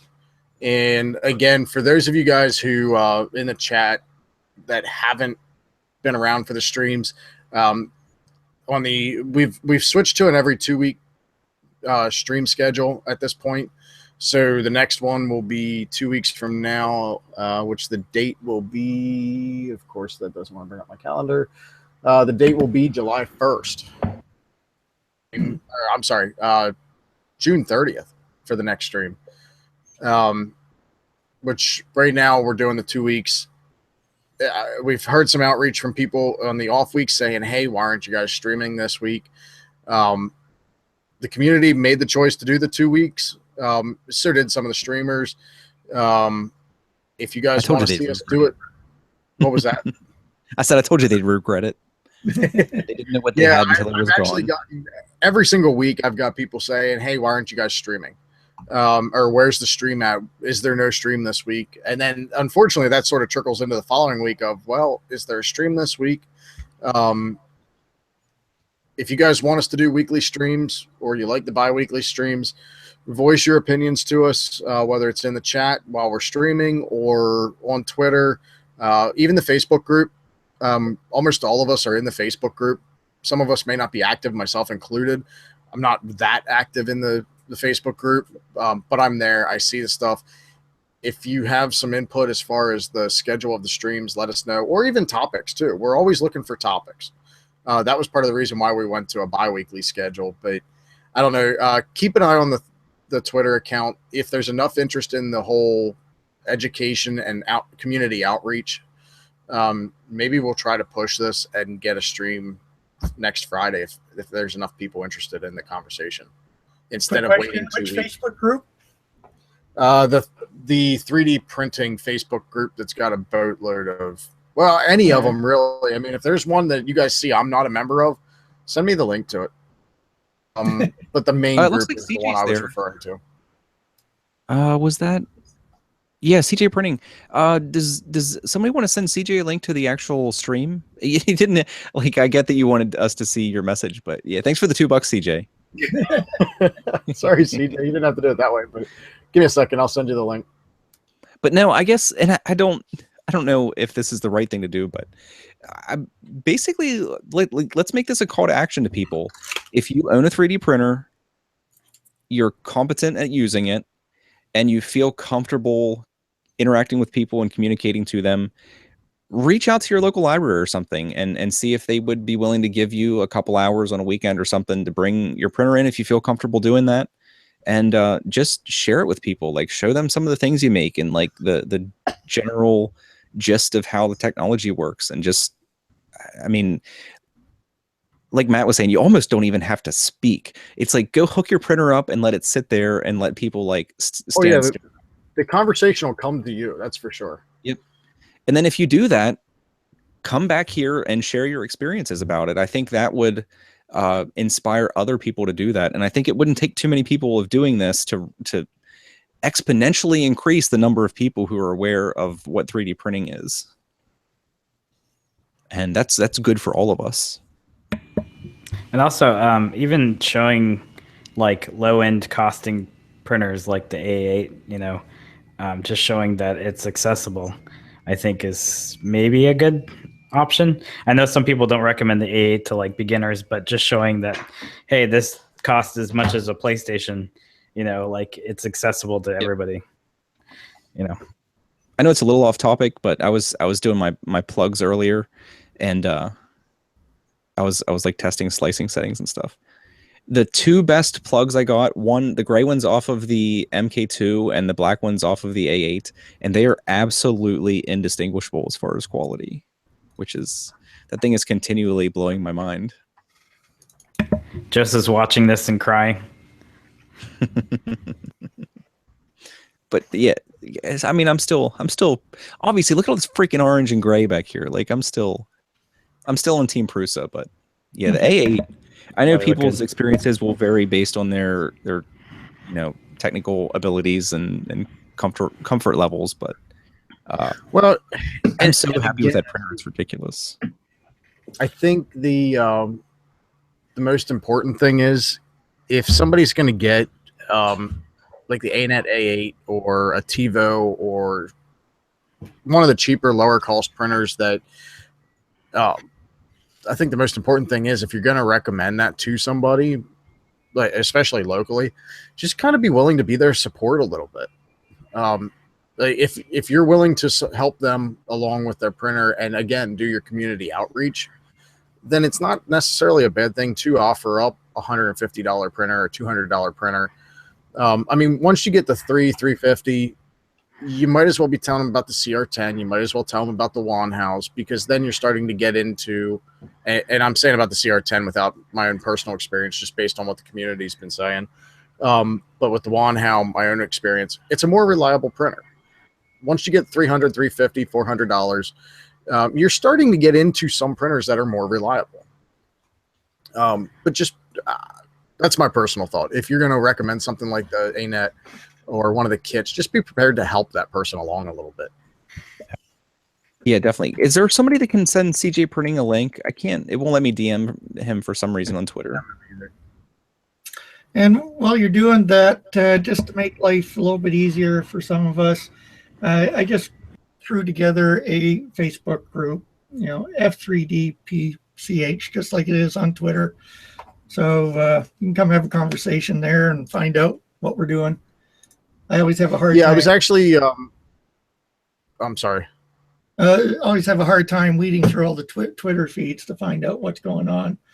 So yeah, I live here, so. I was thinking about also doing a Reddit for the F3D as well. I noticed a few podcasts that I listened to in the last few weeks have started their own Reddit subreddit. I was thinking about doing the same thing as a place for like suggesting topics and stuff like that. Good. There we go. So we got that. It's a start. We have 3 members. Is there somebody that can send CJ a link? I can't. It won't let me DM from him for some reason. I don't know if anybody else is able to. I should be able to here in a second. Yeah, sorry. I just want to make sure that you guys heard me. Yeah. I was waiting for him to follow me. I just got the follow notification, so I should be able to DM him the link right now. Gotcha. Yeah. But now I'm excited now. I'm excited to see how that turns out. I don't think I want to go in the library with like shooting a video, but I probably will take my camera along and shoot like the before and after when I ride into the library. I'm anxious to see how that goes. That's kind of what I was thinking as well. I'm sure they'll be like we've already talked about that. I'm sure they'll be super receptive in there. Yeah, I think so too. At least, I mean, my local libraries, they're always looking to bring people in to do different things. I don't know why. Until you said something about the library, I just never gave it a thought. Yeah, actually, I did do a library. It was part of. We were doing it for the Dallas Makerspace, but I brought my Eris, and we also had the poly printer, the ABS printer, and yeah, like kids were just like right up against they're touching the toys. A lot of the kids wanted to just take the little printed things, and I'm like, well, no, because I need them for the next time. But like it's like a magnet for kids for sure, which is great. And it just shows them that like, hey, you could just download this stuff off the internet and you have a toy, essentially. I mean, there's a little bit more to that too, but I was trying to print that's the other thing too, is coming up with good educational models that aren't just like trinkets, like showing them like these are good for like learning history, like learning science, math, like gear sets and stuff like that. It's actually finding the right printable stuff that actually shows off the educational part of it as well. I think that's pretty important. So there we go. Cool. I'll have to find an artist to send us something to put up for the banner for the page. I can throw something together if nobody else has a chance to. Yeah, that's what I was thinking too. Yeah, I'm not really sure if Facebook. Well, Facebook's a good medium. I like the Reddit idea as well. Yeah, I think I'm still going to do the Reddit idea as well. Again, just places for people to kind of communicate back and forth, add into the conversation at a later date, or suggest topics for the future too. Because like I said, we're always looking for topics. Like we kind of started tonight with sort of a rough idea of what we were going to talk about. I don't even know. No, this really wasn't even something we discussed. No, it wasn't. It just evolved. We rolled into it, and I'll tell you what, it's a good topic. It's enough to roll into another conversation. Because maybe that would be suitable for like an off week. Because I actually came today wanting to talk about YouTube a little bit because I get tons of questions about it. But maybe that would be a good thing for an off week. Yeah, we can probably do that. Keep an eye out. So we've got the Facebook group. Before I head to bed tonight, I'll create the Reddit group. And keep an eye on Twitter. We'll get the word out those 3 ways, and I'll even post something on the popular 3D printing Facebook group as well about when we're going to continue this conversation. I think we've got number 5 here. A fairly priced lukewarm basket of chicken wings. Oh, darn, I joined with the wrong account. That's all right, man. This is CJ Printing. That's the wrong account. That's funny. Okay, I do that too. Mitch, my full name instead of Mitch 3D, but it's the same thing. Yeah. I'm just curious. So, what do you use that channel for? It's not a channel. It's just my account. I just gave it a weird name. It's good for commenting and stuff. That's his troll account. He was the guy trolling us the other day. Yeah. Here's the troll. That's what it is. Yeah. I got my new CR10 right here. You guys can see that. Ooh. I love this thing. Nice. It's awesome. I've heard a lot of good things about that. Yeah, a lot better experiences than with my Wanhao. People seem to like the Wanhao. I personally didn't have the best of experiences with it. Can you choose the color of the strips? You can choose between blue and coffee, which are weird two choices. I don't like but the that coffee orange. is not coffee. It's a very light brown. Like, how much cream are you adding to your coffee for it to be that color? That's funny. So what's up, man? Not much. I just got back from work, which you can probably tell from like the shine on my face. I'm a little bit sweaty from loading mulch and concrete all day. But yeah, been printed things. Had some really good experiences. No problems yet with the printer. Very excited about it. Yeah, who was it? Vicky told us that you had recently started bringing 3D printing into an inner city elementary school. Yeah, so my mom, well, I haven't started it yet, but I've been talking to people about it. Like my mom is an elementary school at a school in like downtown Cincinnati area. And I've been talking to her and some other people that work at her school about potentially getting the funding to do an after-school program to teach kids about 3D printing. And like we started to like talk to people about allocating a budget for that, which should be pretty cool. We'll probably be able to do that in the 2017-2018 school year. Do you mind sharing numbers at all? Like what kind of budgets you were talking about, or like what your expected costs are, or like what you plan on doing?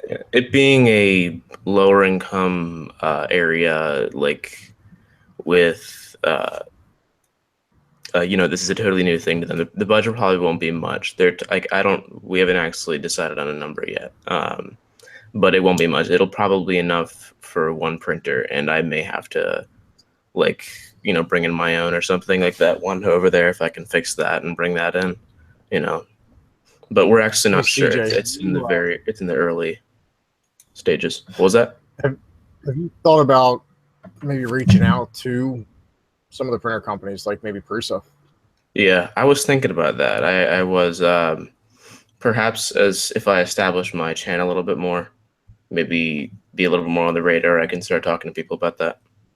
I think your idea without having much of a presence, that there'd be companies that would be willing to help you out. Like as soon as you were saying that, like I think filament's a pretty easy one. I think if you'd reach out to some companies, they'd be willing to supply you with it. Maybe not like indefinitely, but at least like initially something to get you started. Mm-hmm. So that's something all of us like I'll have to consider. But yeah, I'm definitely going to keep that in mind. CJ printing dude. Sorry. Pyro asked who CJ is. CJ was. He knows who I am. He's kidding. Yeah, he knows. He made this for me in the private chat. Sure the many hours he put into making this, he probably remembers. Oh, okay. That was fix it? You were being facetious. I did not realize that. Okay, I'm a dummy. Is that Travis? I assume that's Travis. That's Travis. Yeah. Well, then again, we had the fake Chris, so.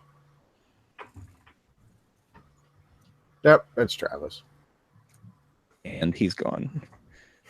Back to the conversation, guys. No, but that is interesting. I don't know if you were following the conversation much we were having, but that's what we've been talking about for like the last hour or so was, how potentially to go about like pursuing some outreach into our local communities and stuff. And kind of what you're talking about is exactly what I'd like to potentially pursue in the future here. So it'd be interesting because I don't know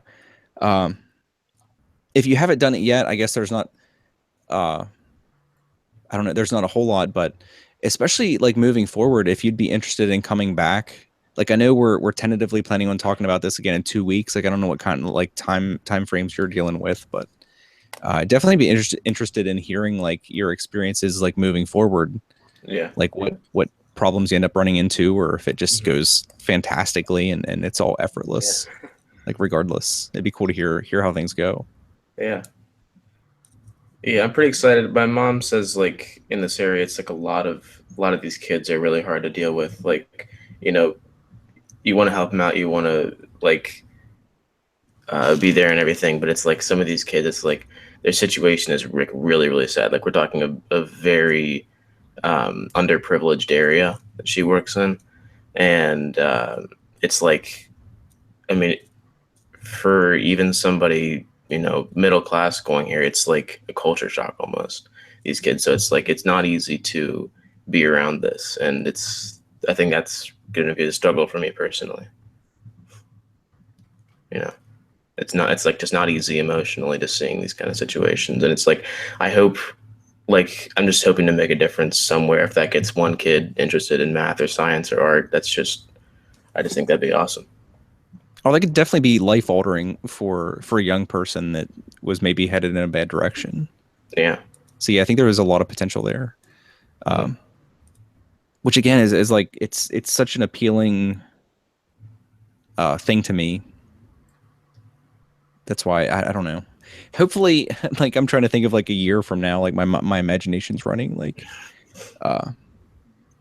that'd be cool. Like, I know Joel was talking. I think he's absolutely right. Like, it'd be cool in a perfect world, like if in the country, like 10 years from now, like we're teaching elementary school kids how to use this technology and stuff. That would be like, I can't imagine the impact that would have when like that generation. Right. And it's not just about, I think, the technology itself. It's about, like, you got to think about from an elementary student's perspective. It's like, what's the motive for doing well in math or doing well in these subjects? It's like, now the motive can be, oh, well, I'll be better at this software where I can design my own toys and like gizmos and gadgets and stuff. I just think that's such a cool motivator. It's a positive motivator too. It's not like, you know, giving a kid candy. You know, it's like, it's something that, you know, he does well in a subject, or he's good at something. He really gets some reward that's, you know, good for him and everything too. Yeah, and it's potentially like a doorway into a career that would, again, like dramatically impact somebody's life. Mm-hmm. Yeah, I just want to like time travel to like a month from now after I've done a bunch of things. Yeah. I'm thinking of what I have to do. I was going to say tomorrow, but today it's after midnight already. And it's like, I'd so rather just pursue some of this stuff instead of having to do regular life stuff. But no, it's cool. Did you kind of have a plan on how you wanted to approach it, as far as like the kind of things you wanted to try to show the kids? Like, what age were they? I don't know if you had said. We're thinking, like, I think the school goes up to 8th grade. So I'd probably have it available to the maybe higher, or no, it's 6th grade. What am I talking about? So I'd probably have it available to maybe 5th and 6th graders. You know, any other grades, not only would the class be like too packed, but I also think that the younger students might have trouble with it. And just leave it primarily open to, I think, the 5th and 6th graders. So, which I think is a good age group. You know, some of them, it's like, I think there's like a feature in Tinkercad where like you can bring in files from Minecraft or something like that. Yeah, like if you do have that, like a direct import, which is kind of crazy. Yeah, so I think I try something like that, or like what I'm thinking about is just like starting off with like I've already kind of imagined like what the first day is like, you know, just like asking them if they know anything about 3D printing, or if I show them a 3D printer and ask them what it is, and, you know, just kind of brainstorm with them. And then as we do that, as I talk to them, you know, oh, give me ideas, and I'd have Tinkercad up on the screen, which is probably the most, I would say definitely the most approachable software. You know, a kid can look at Tinkercad and know what's going on. If I show him SCAD, he is not going to have any idea what he's looking at. I don't have any idea what I'm looking at when I'm looking at SCAD. So if they see Tinkercad, it's like, oh, let's build, you know, a house or something. They can see that, and then, you know, hopefully maybe the next day, or it depends, see it start to print, and the next day they come in, they'll see it. they'll see that object that they saw on that projector screen moving around. So that's, I think, would be a cool thing. It was cool for me. I knew what 3D printing was for so long before I even got to try it out. And then seeing that, having an idea and then holding it in my hand, it's such an amazing experience. I think it would just be very cool for these young kids who, you know, a lot of them don't even have computers at home. I just think it would be just a cool thing for them. Tinkercad, it never really struck me, but Tinkercad's fantastic too because it is cloud-based. So a child could make an account, and then like you said, we take for granted that there's a lot of kids that don't have computers at home, but even those kids, like with a Tinkercad account, they could go almost literally anywhere there's a computer and sit and work on their stuff. Like they could get out of the library and they could work on their files there, and then like have access to them when they come into you, and like you're there with the printer and stuff, which is pretty cool. And then obviously people that have PCs, you know, even though the printer is going to be like at the education center, wherever that happens to be, whether it's a library, they can be at home working on their stuff, which is awesome. And then like come in and then you can like facilitate them printing it. Like you can help them like operate the equipment and stuff, whatever you end up taking in. So the other that thing is too, Tinkercad's so great for certain things. I know I give it a hard time sometimes, but to go a little bit more involved in Tinkercad too, I know some people have like a love-hate relationship with it, but Onshape as well, heck, that'll run on a Chromebook. When I'm at work and I'm on lunch, I'm on my Chromebook playing on Onshape, working on designing models. And Onshape is more like Fusion 360, but web-based.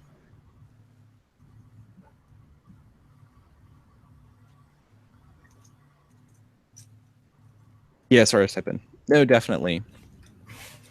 No, it's interesting. It's funny, but this has never really come up before. It is funny. Explore the Minecraft link, because one of the signs you see when you walk into our library is, you know, join us on our Minecraft server. So go, hey, we can push that one step further.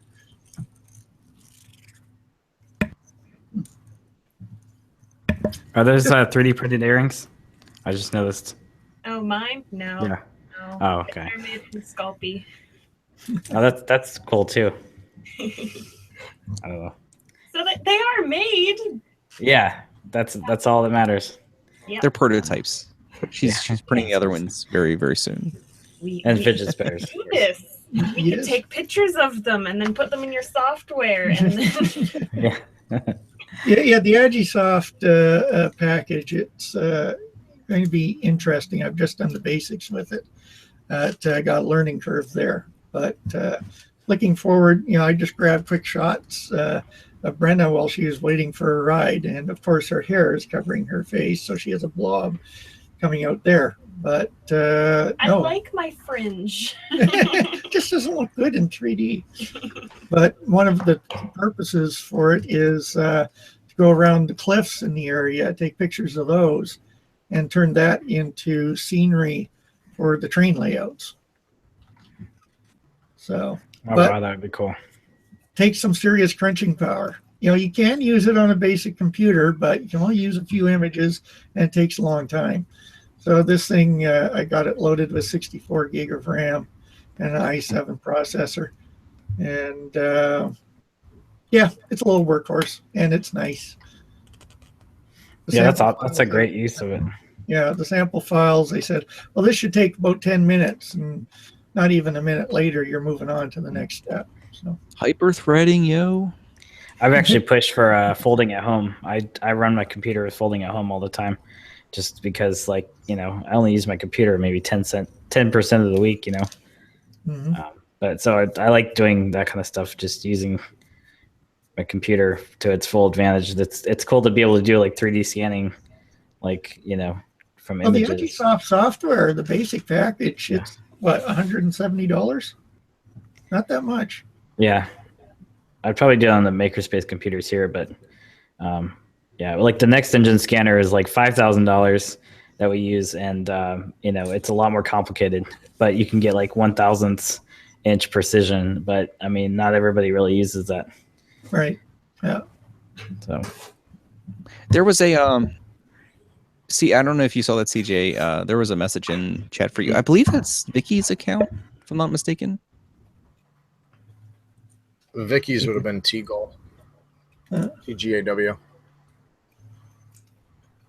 I think I could be mistaken, but I think she had a second account. I could, like I said, I could be mistaken. She could do like like Mr. Oh, what was it? A fairly priced lukewarm basket of chicken wings. Oh, it's Claire. That's right. I knew it was somebody. I'm sorry, Claire. Yeah, that's Claire from. I guess it's been a little while since Claire was in a chat.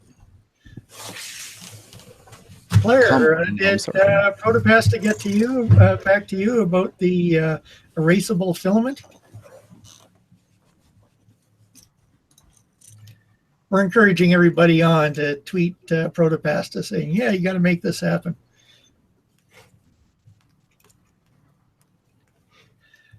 I have a guy coming over in the morning to help me work in the garden, and right now I can hear the rain pouring down.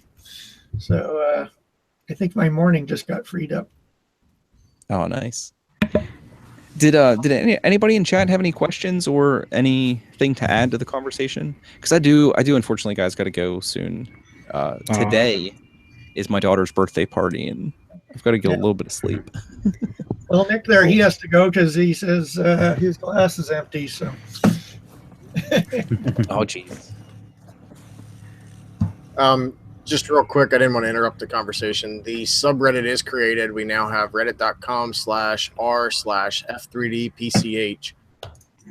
Post is on there discussing, continuing this conversation. Go on there. Let us know what you think of either doing an off week, which would be this coming week, this coming Friday, June 23rd. If we do that one, I'll be there, but I'll be on a kind of sketchy connection because I'll be in the mountains camping. But I'll be there. If we don't do that one, then definitely the June 30th normally scheduled stream. But jump on the Reddit and let everybody know what you think. Nilla, Travis, Heather, Richard, Mitch. I'm going to be looking for a bunch of moderators for people who are actually have been involved in the streams in the past for the Reddit, because we want to keep this get this to not be the typical Reddit subreddit. Right. So if you guys don't mind, message me on Twitter or something, and we'll get everybody set up with being moderators on Reddit. Cool. Megan Fake It, Claire, I guess, asked if I work in the makerspace, and I don't. Nobody actually works at the makerspace. It's all volunteer.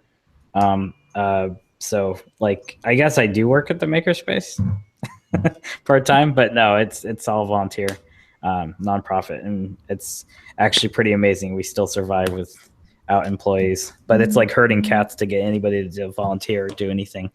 So usually you have to like order pizza to get anybody to volunteer sometimes. But yeah, we can compare notes if you contact me on whatever platform. Yeah, that's cool. Have a question for you.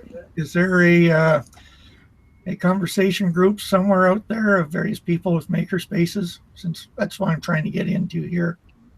That'd be great. I don't know. I mean, yeah, I was just going to ask, have you ever made any videos about like your experiences or like recommendations you have for people, since you have been kind of intimately involved in that? I actually haven't done a video at the makerspace on my channel.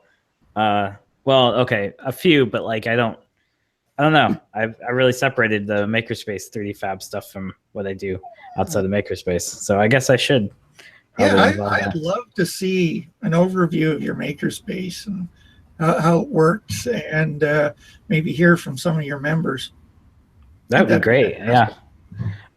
Maybe we could set something up, or I could just I'll just do a video because I need to submit. It's been like a month. I started working at like I said, a CNC company local to here.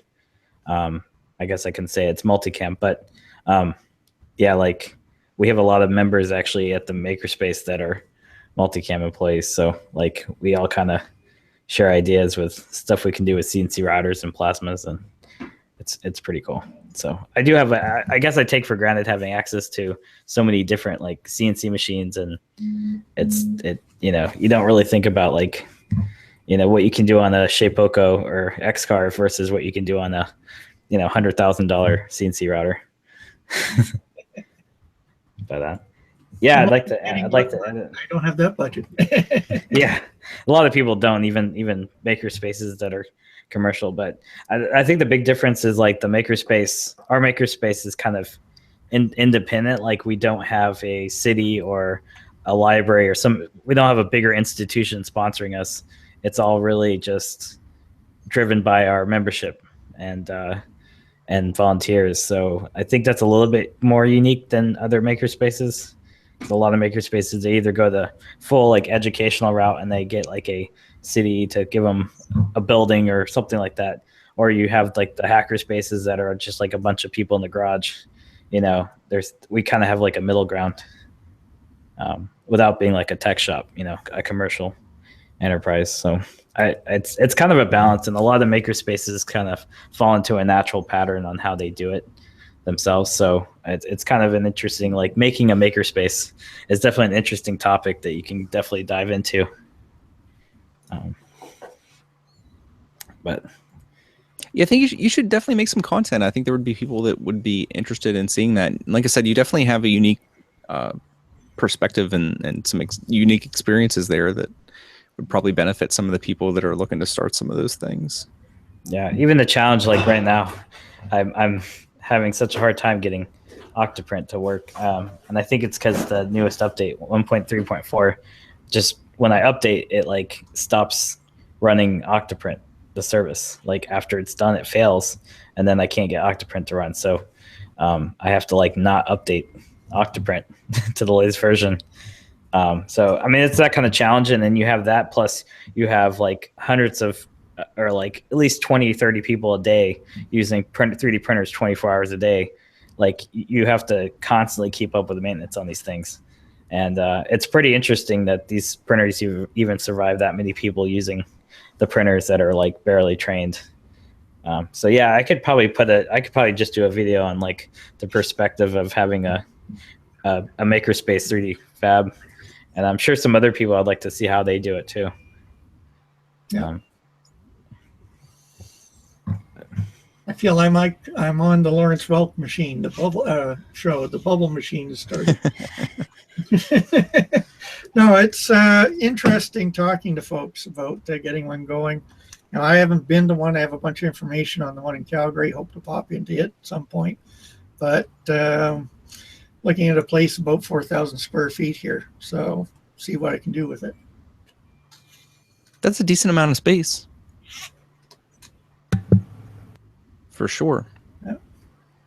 I think I'm fading right now. So, and she's pulling out the bubbles at full speed. So I think it's time to go.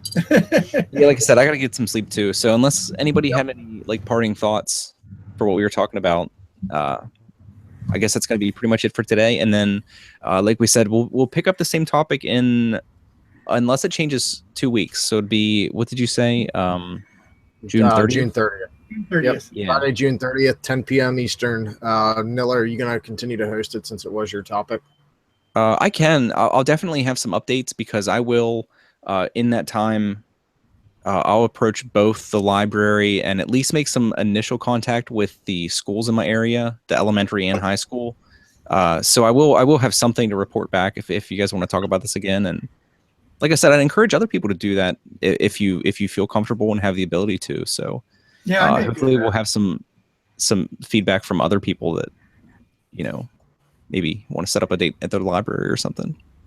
Yeah. So yeah, it'd be cool.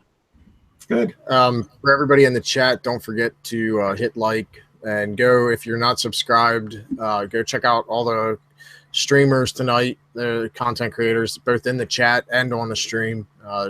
We had quite a bit of the community, 3D printing community in here tonight. So at least the US side of it and some of the Australian side of it. And Canadian. And Canadian. And Canadian, I'm sorry, guys. Usually are sort of like we're all big family. North Americans. We're all North Americans. There you go. Very true. I will have this. This will not be complete, but I will have. Where's the window here?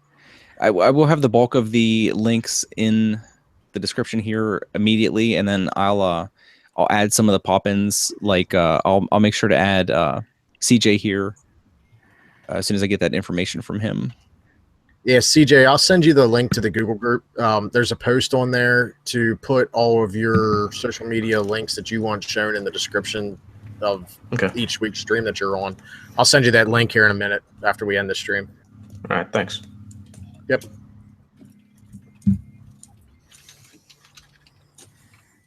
Hey, John.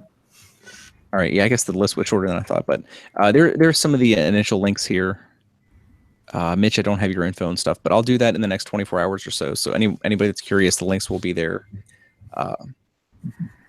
to anyone you're interested in checking out. And you can also, if you guys weren't aware, in the chat with the 3 dots to the right of any comments that anybody makes, you can visit their channel that way, which is also pretty easy. If anybody wants to make a comment, it's pretty straightforward to click through to their channel that way. If you can't wait, if you want to go sub to Superior Jello and see how great her Jello is.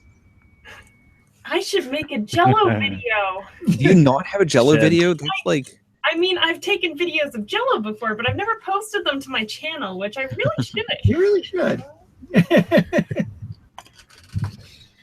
Yeah, that's weird. You need to do that. You're not. Your name isn't earning its keep. Not my YouTube. Oh, add it to your YouTube. Okay. Anyways, it's been a great night. Good stream. Thanks for coming, everybody. But yeah, thanks everybody. Thanks for CJ for popping in.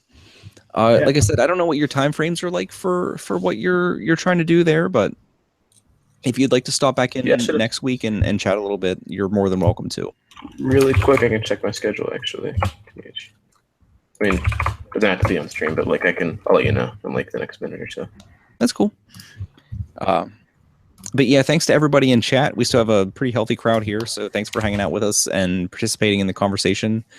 Some of you are having your own little mildly inappropriate sub-conversations here, but we still appreciate you showing up and hanging out. Let's see. So the chat went off the rails worse than we did, I think. Friday the 30th, what time? 10 p.m. Standard. All right, that works. Cool. Great. That's cool. Yeah, and anybody else, if you want to stay up to date on what's going on with the community streams, there's the F3DPCH Twitter account. There's the Facebook group, and apparently now a subreddit. So there's plenty of places to get information if you're interested in following along. Great. So yeah, thanks everybody. Hopefully this was beneficial and or entertaining to someone. And I think it was a good subject. Yeah.